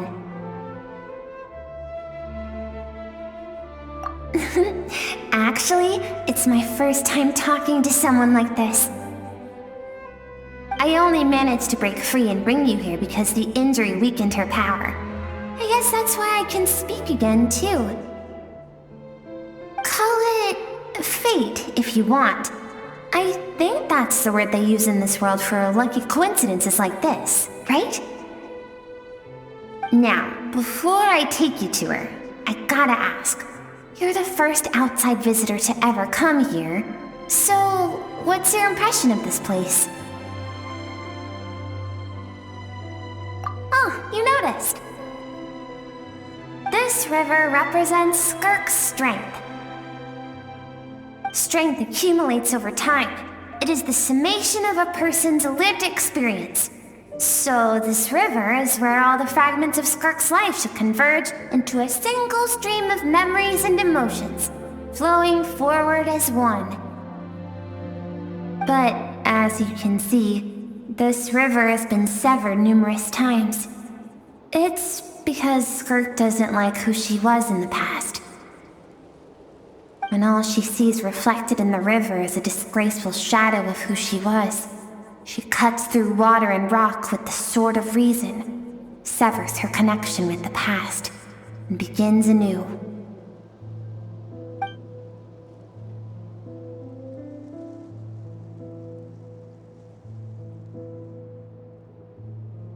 You must learn to shut out all the pointless emotion. Crush the self that makes you weak, and become master over your physical form. This isn't my first taste of failure or losing power. When you fall, you get back up again and become stronger. That's how it is.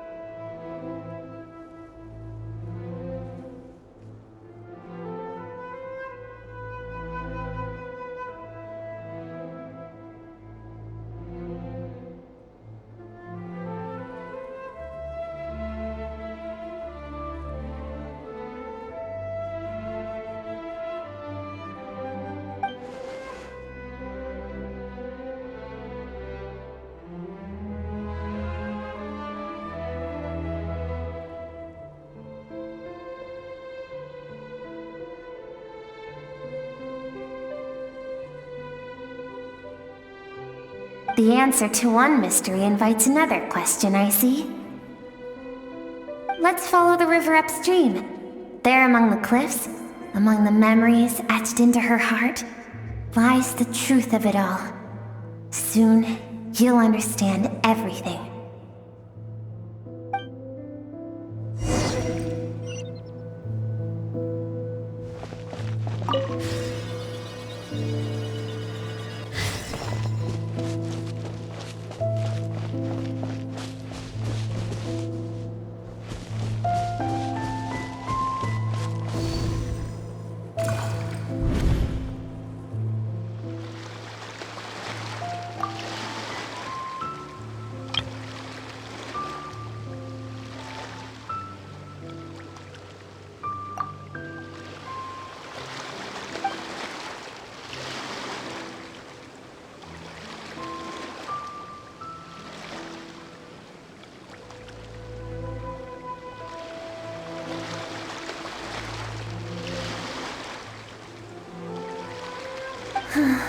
I've always thought that, even when falling leaves don't come from the same tree, they can still form bonds of kinship when they meet. Like meteors, you both made a journey through the stars. Both travelers who have landed on a planet that is not your home. Yet, when she first noticed your presence. Although she hesitated for a moment, she still chose to walk away, indifferent as ever.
Seems like you've answered your own question. Skirk sees herself as a trespasser in this world. She's made a conscious choice to avoid altering its path. But the reason for that decision stems from events much earlier on in her life. Let's keep going. It's still a long way to the source of the river.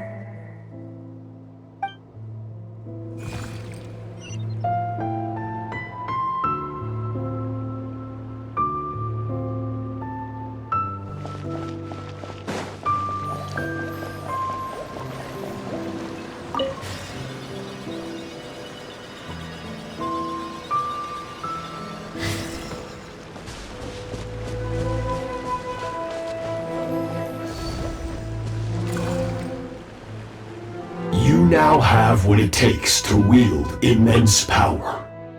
From this day forth, I shall teach you no more.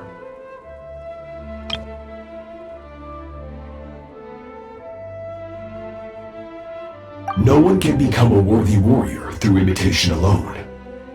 I have given you fangs and claws. Now, you must learn to hunt. You wish me to travel the world beyond on my own, Master? Indeed. Make new friends. Embark on your own journey. And piece together a new future from the shattered remnants of your past. We will still have contact through the abyss. But know this. One day, I will take the life you worked so hard to rebuild and reduce it to ashes. Just like the fire that haunts your mind.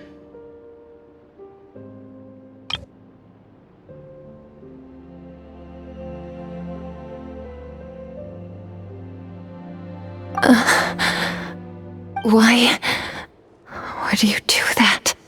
I have told you before, fear is the catalyst for human evolution. You have tasted loss. You have known fear, so deep it can be felt in the bones. But as living beings, we all have an instinct to detach from that which harms us. And thus pain dampens over time, and the acrid taste of fear becomes but a distant memory. Yet now, I have bestowed upon you the gift of fear eternal. It will drown you in the nightmare of your childhood, or it shall drive you to defeat me, whatever the cost.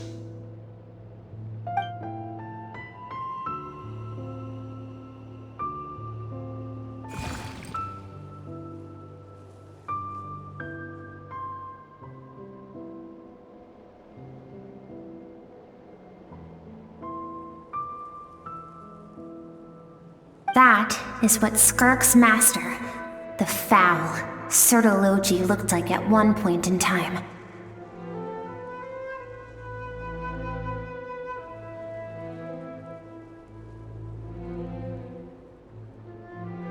A Of course. As a higher being, physical form is a triviality to him. He could appear as a beast, a human, or even a monster that defies description. The form you see him in here, clad in abyssal armor, is the one he usually wears when traveling through the stars.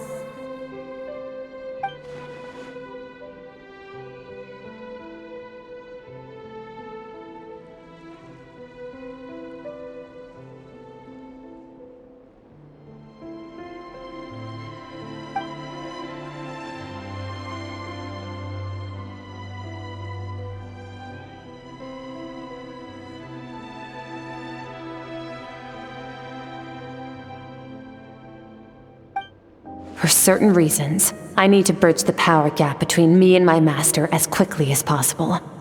But first, I need to understand the source of his strength. To do that, I need to follow in his footsteps, walk the path he once walked, and somewhere along the way, I'll find out how to defeat him. That is my sole focus and purpose.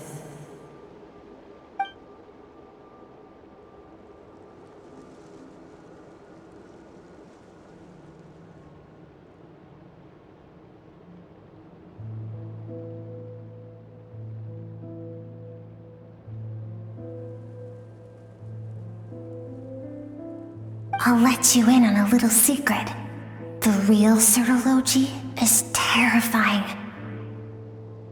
The scope of his power is impossible to understand until you experience it firsthand. It is absolute, the power to crush all things. Shall we keep going? Let's see. We're about halfway there.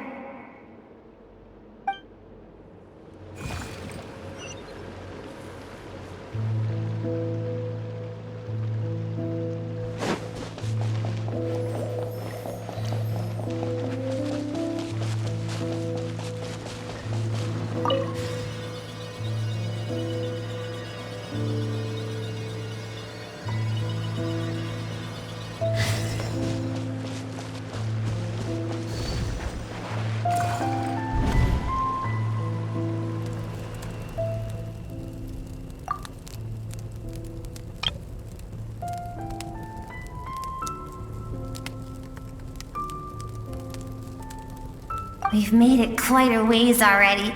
This is Skirk, when she first began training under Sirology. I have set your broken wrist. Tomorrow, you're to train twice as hard. No tears this time. Good. Attempting to garner sympathy through tears is a habit of the weak. A pitiful, useless ploy. Can I ask a question, Master? Why did you save me? I keep thinking, maybe it would be better if I had died. I wouldn't be haunted by that fire all the time. I wouldn't have to go on like this. I saved you because I have a plan for you. It has been too long since I fought a battle that demanded my full strength, and I hunger for it. Every so-called genius and prodigy I have faced has crumbled like sand underfoot. Before me, even fate bends the knee. So, I will teach you everything I know, train you by whatever means necessary, in the hope that one day, you might surprise me. But I don't want to draw my sword against you, Master. What you want matters little. Among the boundless sea of stars, the cries of the weak are but faint murmurs that disappear into the void. You of all people know that well. Yes, Master. From that day forward, all she knew was grueling training, emptiness, and fatigue.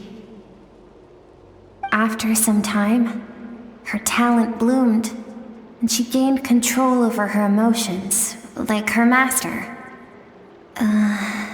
How should I put it? It was not that human emotion disappeared from her heart, but that reason came to dictate all she was allowed to feel. I suppose it was at this point that she became the Skirk you know today.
We're nearly there.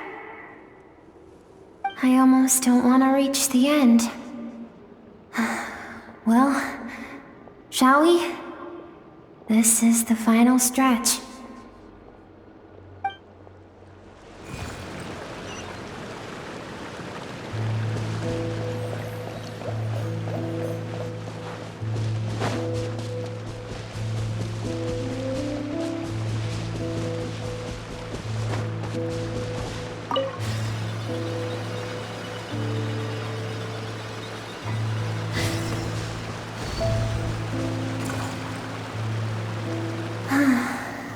These are Skirk's happiest memories.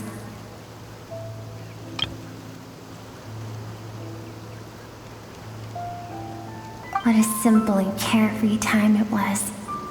Wisps of clouds dotted the sky. The sun bathed everything in golden light. And when song filled the air, not even the shyest of flowers could resist swaying along. This is Skirk's homeland. She was so curious about everything as a child, always skipping school to go exploring instead. There was so much to discover. The treasures at the bottom of the sea, the secrets beyond the stars, and that merchant ship packed with adults wearing those strange clothes. Yes, the ship. That was the beginning of the end. It was a spaceship. When it arrived, the people that disembarked wore smiles on their faces and spoke of friendship. They claimed to be merchants from a neighboring planet, looking to establish trade. Skirk's parents, her relatives, her neighbors, everyone welcomed the newcomers with open arms and allowed them to explore the planet. To them, the visitors were guests and should be treated with hospitality. No one had any idea of what was to come. Several months later, an army of unknown origin arrived without warning and carried out a ruthless campaign to destroy everything and everyone on the planet. Skirk had skipped school that day, like so many times before, so she was not caught in the immediate wave of destruction. But when she came home that day, only fire and ruin awaited her.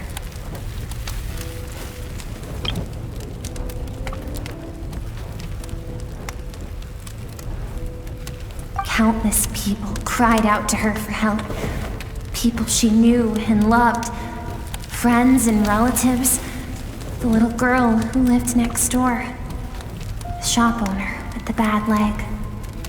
The bad-tempered teacher she had made fun of just that morning. Their lives were discarded like worthless trash as the fire consumed one life after another. Skirk was helpless. All she could do was run. And so she did. She kept running, until an unexpected figure crossed her path. If Sertology hadn't been there in that moment, the fire would have claimed her life too. And there she would have remained, left to rot in the scorched earth, with no answer as to why any of this was happening.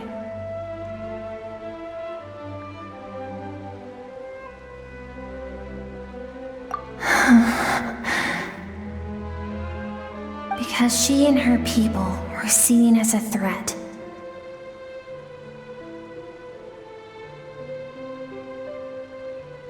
As the initial merchant ship explored the planet, they discovered that it hadn't always had the condition to support life. Yet there was evidence of human activity, even during the periods of extreme heat or cold in the past. Further research revealed that, over time, the people of this planet had evolved the ability to adapt to any type of environment or energy source. For that reason, the outsiders viewed them as a potential threat and decided to eliminate them before the threat could rear its head. And so, the army was called, and the so-called danger was wiped from the face of the planet.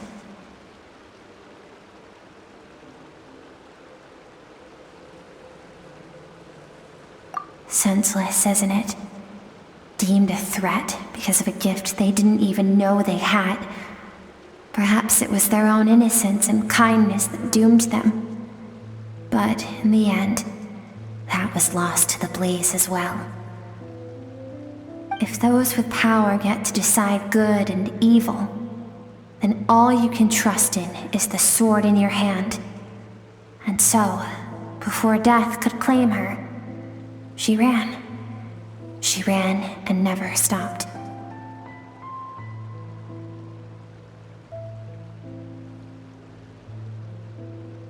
No one wants to relive their most painful moments. Well, that brings us to the end of the story. This is as far as we can go. Skirk is waiting over there. For both of us. Let's go to her. It's time to fulfill my purpose. And my greatest wish over all these years.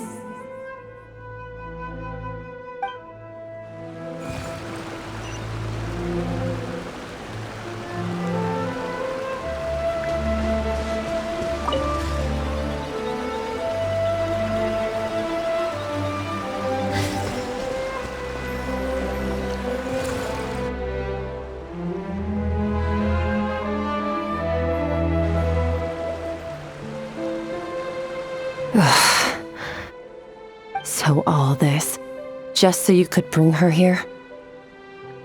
I have things to say to you. Well, to me. I want someone to witness our reconciliation, even if it takes an argument to get there. And she is the best choice in this moment.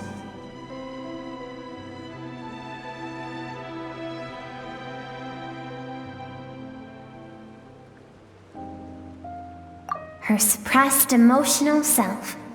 The version of herself she keeps locked in the recesses of her mind, stifled by reason. All those rejected impulses, those discarded aspects of your past selves, they are a part of me now. I am who you used to be. Someone you have refused to face for too long. So, I came to face you instead. You're wrong. I've faced you all along. And that's exactly why I keep you locked here. Your existence makes me weak. Moments of joy and longing are when we are most vulnerable. Don't forget, it was a penchant for goodness over reason that doomed our homeland in the first place. The vastness of the universe renders everything insignificant. Our feelings most of all. Even so, learning from the mistakes of the past doesn't have to mean erasing everything. Strip yourself of your so-called weaknesses, emotions like kindness and empathy, and what makes you any different from the ruthless soldiers who slaughtered our people? The difference is that I'm doing what is right, what is necessary. I allow you to exist, but with limited freedom. That is the greatest kindness I can offer. I have shouldered everything you couldn't carry. I rose above the numbness and emptiness, and it was cold, unfeeling reason that brought me this far. It made me who I am. It made me strong. That is the problem. I want to shoulder those things together. On the grand scale of the entire universe, maybe our feelings are vanishingly small, but why should that mean they don't matter? Emotion gives warmth to the cold expanse of space. It gives meaning to the world around us. Think back to those nights of gazing at the stars, those afternoons of exploring the unknown. Think back and let them grant you peace. A brief respite from the pressure you put on yourself.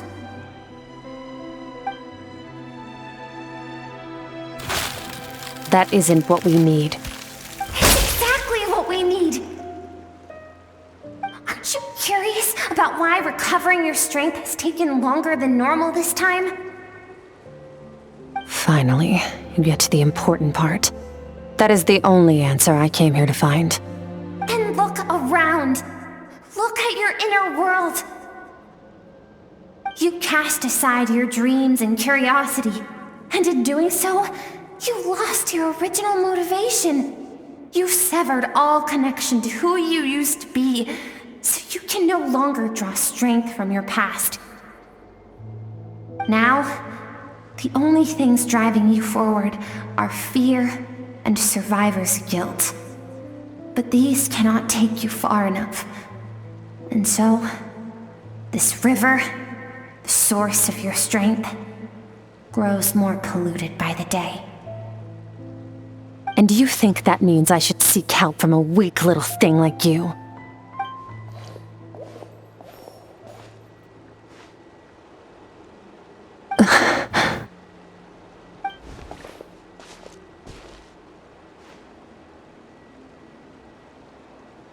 Thank you for saying that.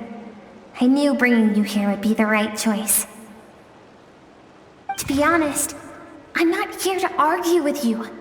This isn't about who's right or wrong. And in fact, I agree that in order to make it through the wake of that tragedy, we had to distance ourselves from the pain through reason over emotion. But what is right at one point in time isn't always right forever. I know you will never forget that fire. I know the fact that you were the sole survivor fills you with guilt. And I know that among the voices that haunt you, mine is there too. Because deep down, you know that you didn't turn out to be the person you wanted to be. All those unfulfilled hopes are like knives to the heart. And I don't want you to hurt anymore. So even if you can't accept me, I hope, at least, that you can let go. I keep thinking, maybe it would be better if I had died. I wouldn't be haunted by that fire all the time. I wouldn't have to go on like this.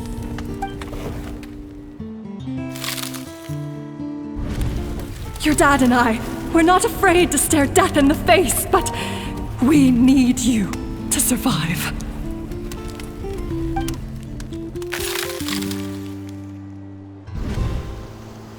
I'm sick of being a kid. There's so many amazing things out there, and I'm ready to see them all.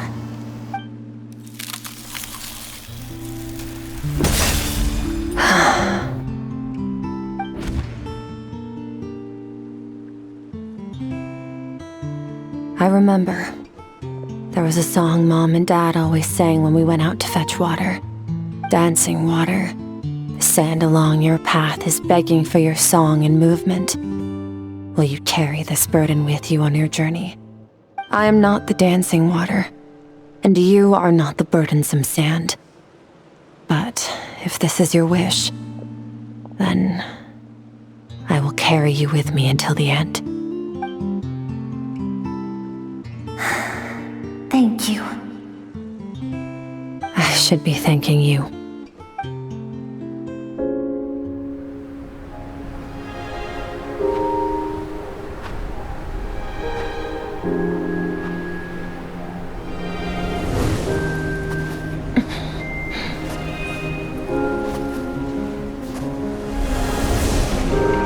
Run, Skirk, run! Remember, leave no one alive! Heed my words, Skirk. Let fear take root in your soul. Did you survive? Why was it only you? Skirk, did you become a positive light in this world?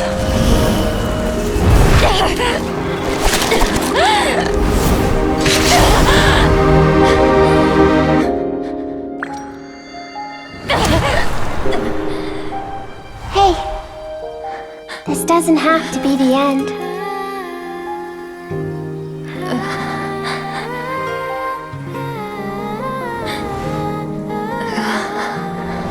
Life is a gift. Don't let darkness claim it.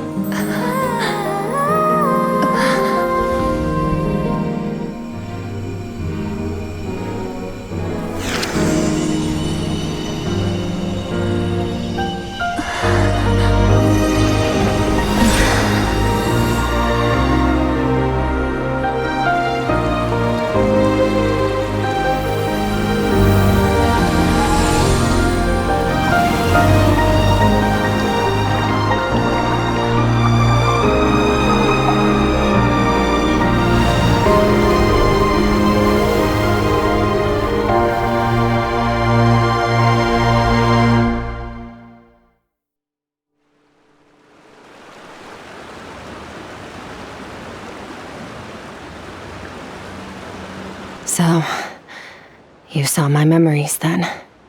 I once asked my master if survival of the strongest was the law of the universe. He said no.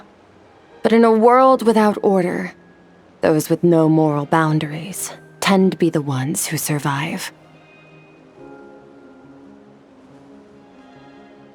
That's why, after hearing his answer, an idea came to mind. An idea that, one day, I would create a new world order. One in which there would never be another tragedy like that fire. One in which power was not the law of the land. But that means I must defeat him. Because my master, Sertologi, is, at the core, a defier of all rules and order.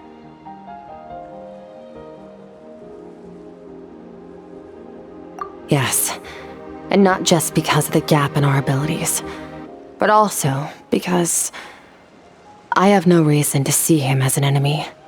Although his decision to train me was not made out of kindness, he did everything a master should. He saved my life, taught me the sword and the principles of strength, and for that, I respect him.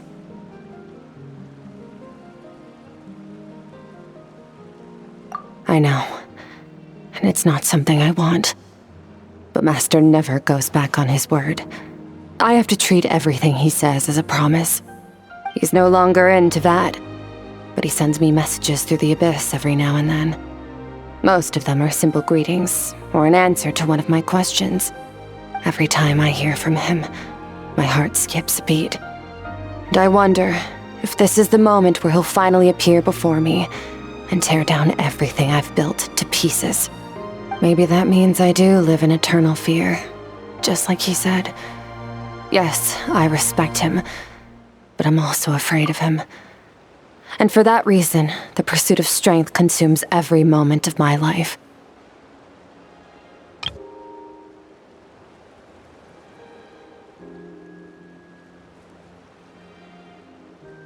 I don't know what Master has planned, but I have to be ready.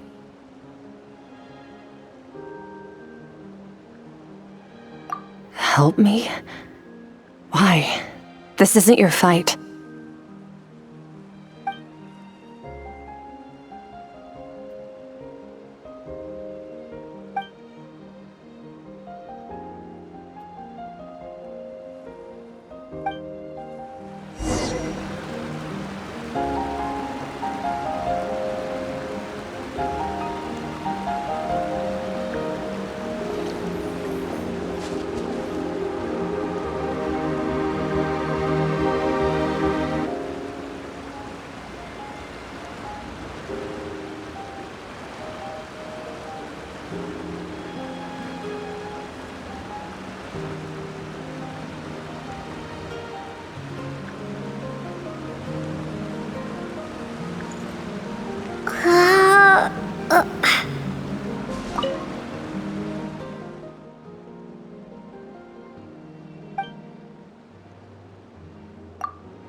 Oh, you're finally awake!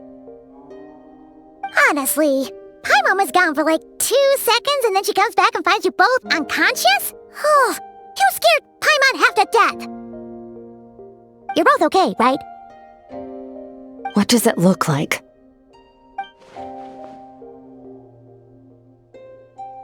Only water from the source can cleanse the rot and filth that flows from the past into the future. I taught you to incorporate the experiences from your journey into how you fight. I suppose what happened today will become an inseparable part of who I am. Okay, so Paimon feels like she's missing some important context. But whatever. Paimon brought back tons of delicious snacks! Let's dig in!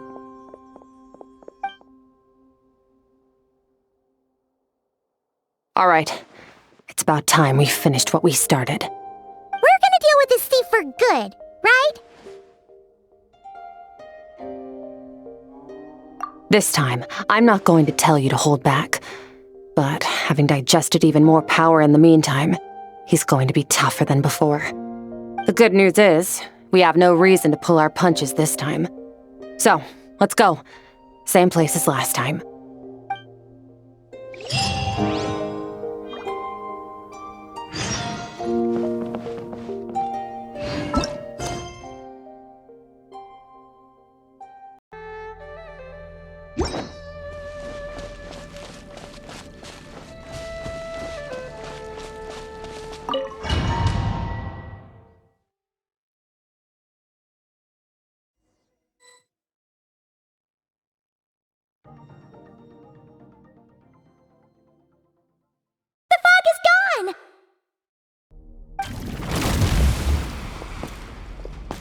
Wait, isn't that the form the all-devouring narwhal changed into?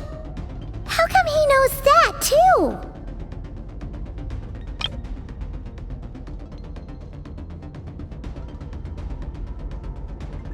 Really? So, you're telling Paimon that giant whale and this guy can both turn into the fowl? How does that work? It's a subconscious instinct. Any intelligent being who longs for his level of strength is bound to mimic his appearance. It's a natural response after encountering someone as powerful as Master. To them, he represents ultimate power. We know the person before us has encountered Master, and we know he stole a portion of my power. So it's not surprising that he would assume this form. Okay. Oh, the closer Paimon looks, the more intimidating it gets. Nervalette isn't here this time, so it's up to us. He won't have the nerve to steal again after we're done with him. Let's teach this guy a lesson.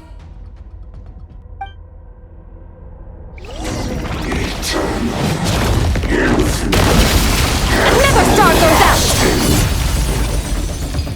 Fearless! Bombs away!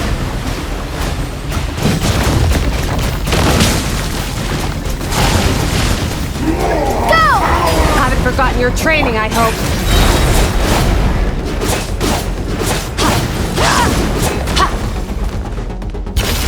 Into the void!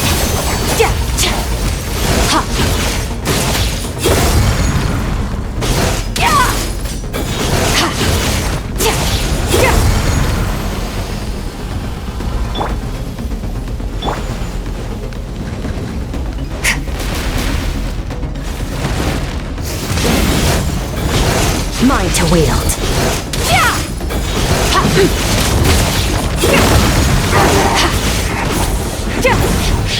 Beyond this world.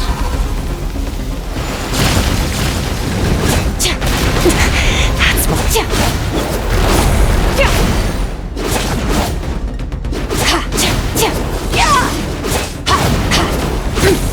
Merciless. Paradigm shift.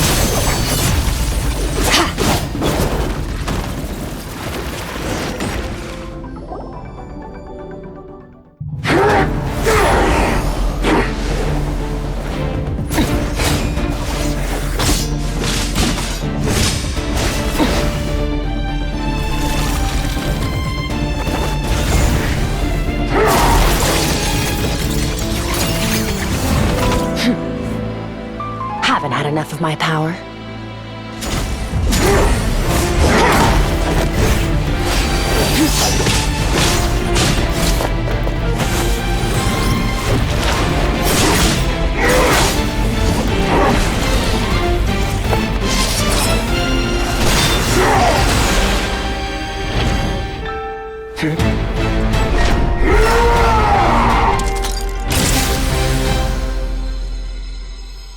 Well then, let's see how much more of this power you can handle.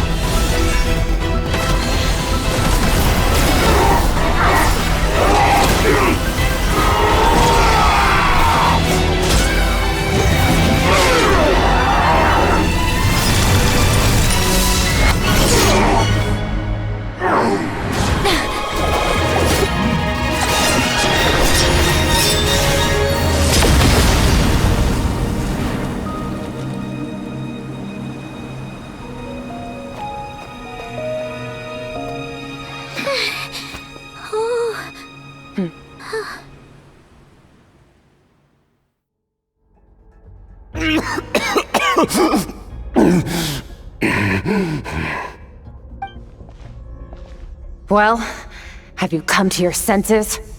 You saw that my body was at its limit. So, you deliberately channeled your power into me, knowing that it would destroy my shell from within. Such power, such keen battle instincts. So you must be... Skirk, Sertologi's disciple. How long has it been? How long has he been away from Tevat? Hundreds of years. Hundreds? Sorry, it's a lot to take in. I should introduce myself. I am Skofnungar, a friend of your master and one of his followers. This is the first time I've heard your name, Skirk. But hundreds of years ago, I knew you existed. And I knew you would come here. Hundreds of years ago? Sounds like you and Master have quite the history. Care to tell us about it? Of course. Might as well take advantage of a clear head while I can. The story starts a long, long time ago. I was born into a noble family in Conria. As the eldest son, I was set to inherit our title. But I contracted an incurable illness as a child, and everyone gave up on me. I trained the sword harder than anyone else, defeated all of my peers. But it was all in vain. When other people looked at me, all I saw in their eyes was pity, or a strange glee in my misfortune. Even my parents were just waiting for me to die. Over time, my heart hardened, and I became aimless. That was the point where I met your master, Sir Taloji. We were similar in age, but different in background. He was born in prison, the son of criminals who had been sentenced to death. He spent his childhood wandering the streets, facing more criticism than the literary works in the Universitas Magistrorum. Yet, he always wore a smile on his face, as if kindness and malice were one and the same, and he could not see the difference. I still remember what he said to me when we first met. You need to fight to survive. Even if it's a losing battle, it should light a fire under you. How can you sit back like this and go down without a fight? That does sound like something he would say. He was the first to acknowledge that I was worth something, and he inspired me to keep going. When we sparred together, it was the first time I'd actually felt the thrill of combat. When I was 10, he stole forbidden research materials and managed to cure my illness. It was like there was nothing in this world he couldn't accomplish.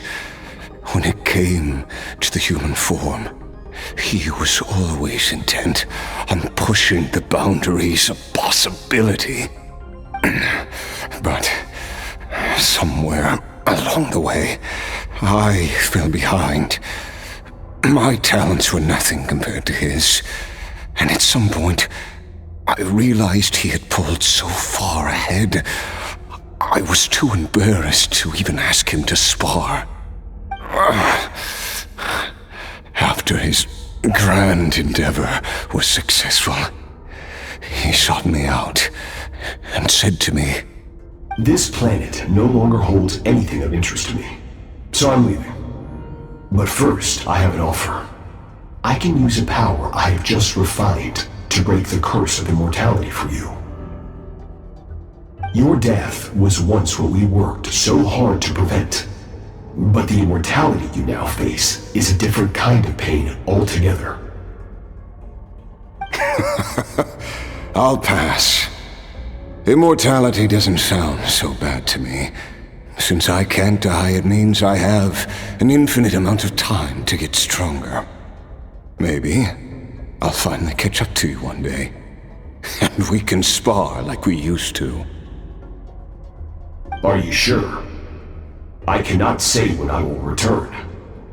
Your body, or rather, your soul, might not be able to withstand this curse.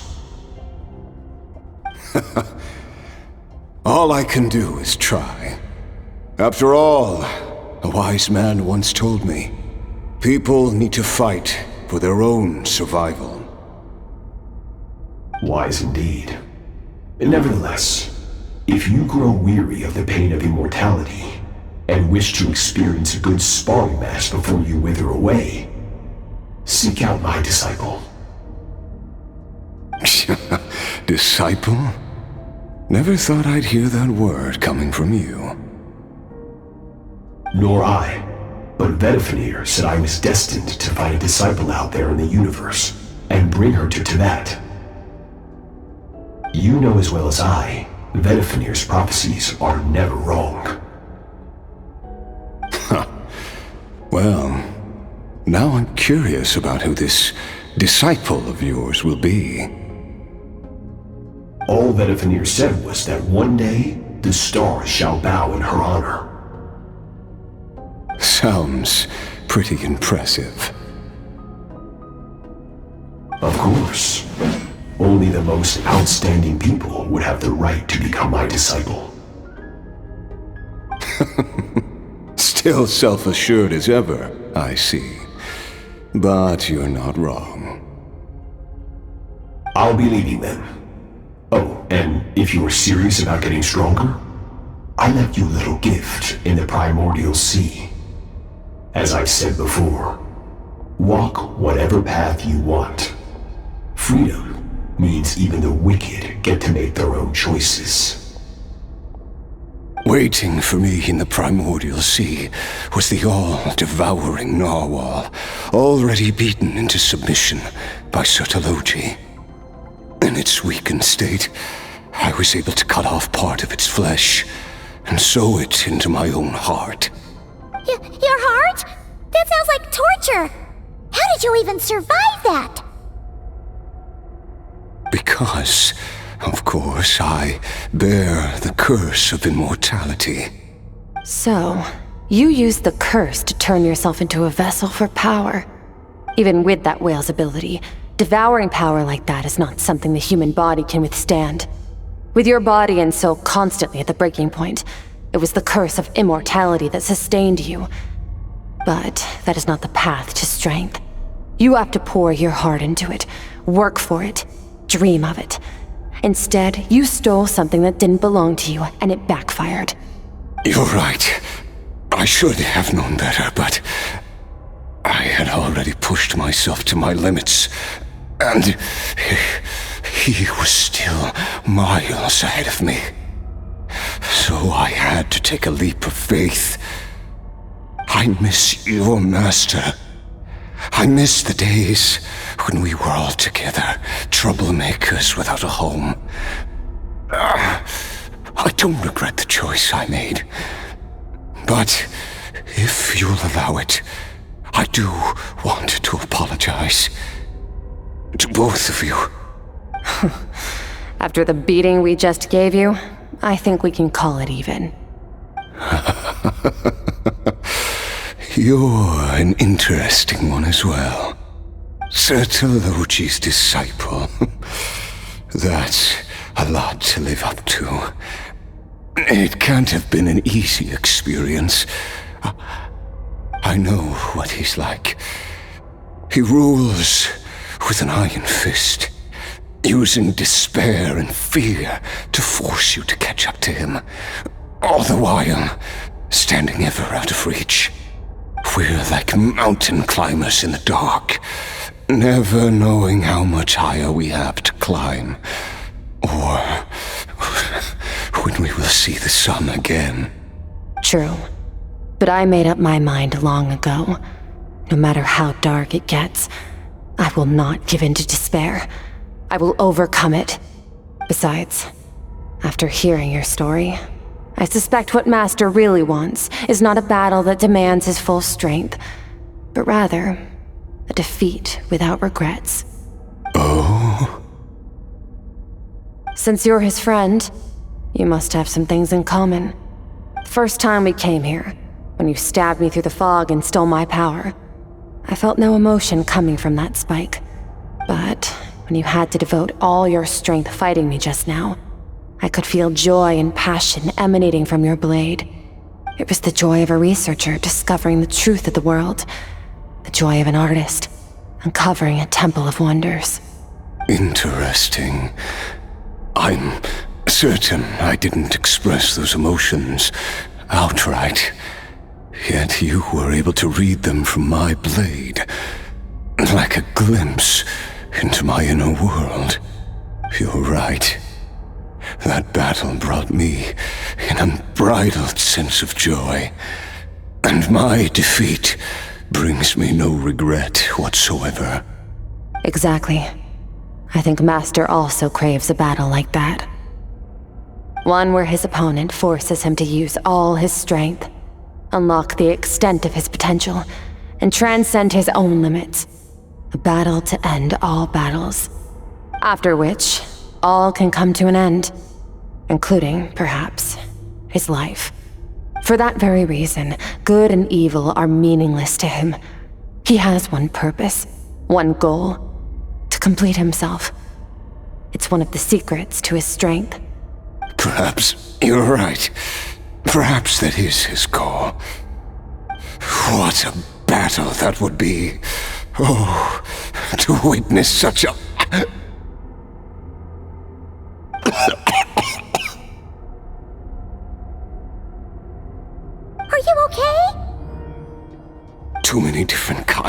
power surging through my body.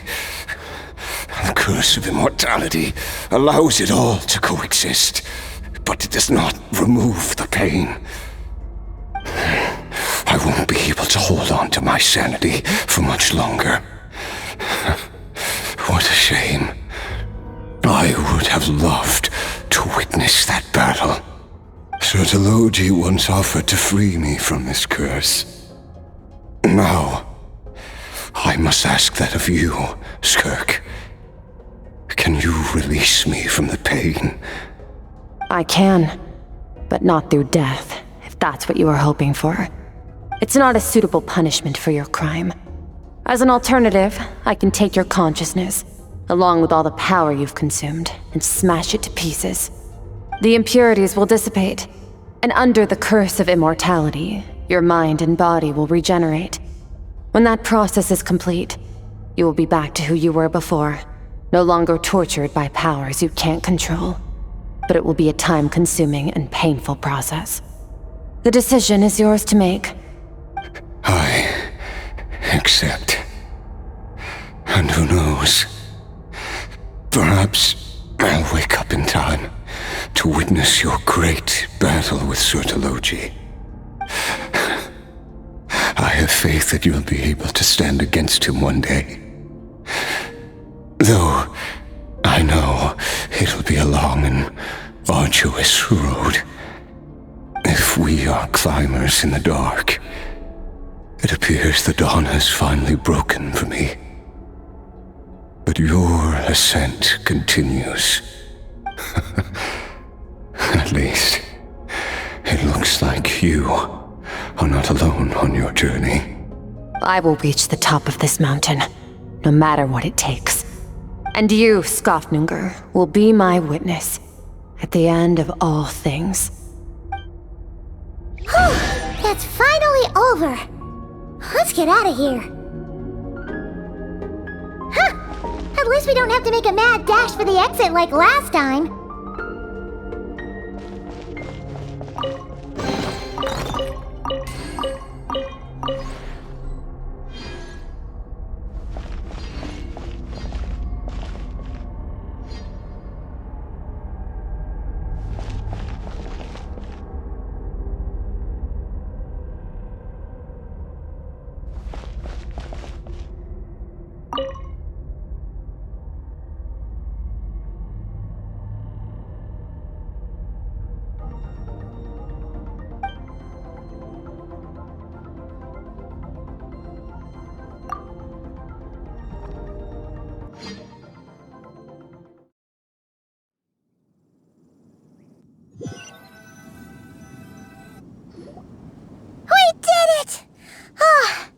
It's only been a few days, but it feels like forever. Once again, we've proved there's nothing we can't overcome. We're just that awesome.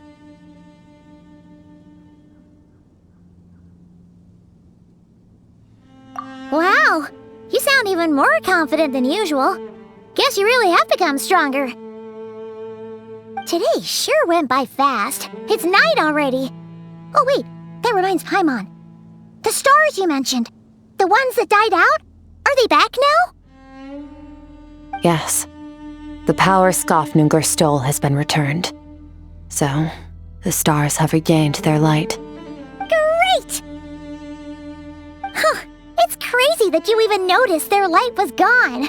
There are so many stars in the sky. If a few disappeared, Paimon definitely wouldn't be able to tell. I suppose it's because I have gazed upon this sky for centuries. The false stars, hanging in the meticulously planned sky, glittering with rotten light. It's not real. And yet, it is for that very reason that I can look upon it and enjoy the momentary peace it brings.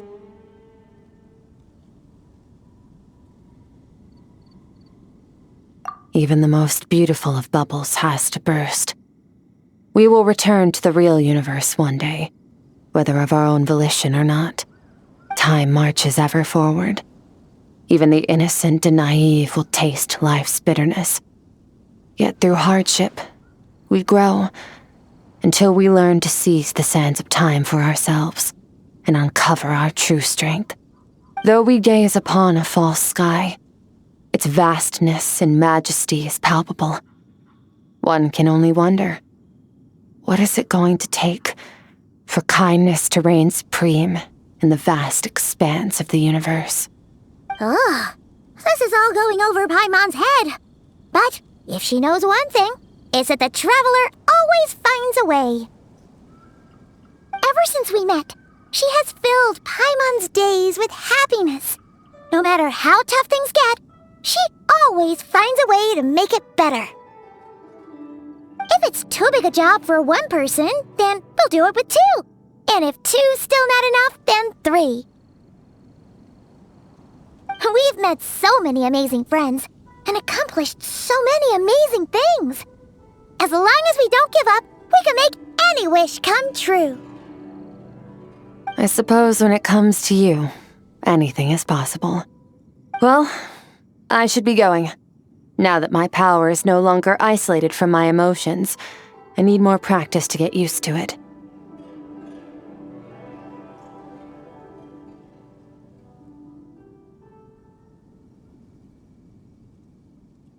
I suppose fate will decide. Maybe we'll bump into each other on the street. Or maybe we'll reunite on a different planet entirely. Regardless, reunions and partings are but passing moments. More than anything, I hope that at the end of this journey, wherever it takes us, we stand in a world reborn. One without war, pain, or forced partings. One where new life can bloom, even where there was once nothing but scorched earth. For this, we must all work to become stronger.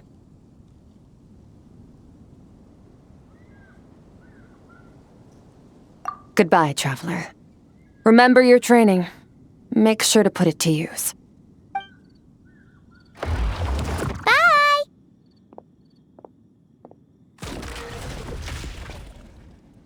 Is it just Paimon, or is she being nicer than before?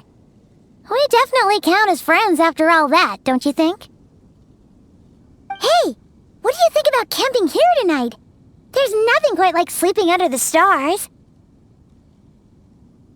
Come tomorrow, we can continue our journey.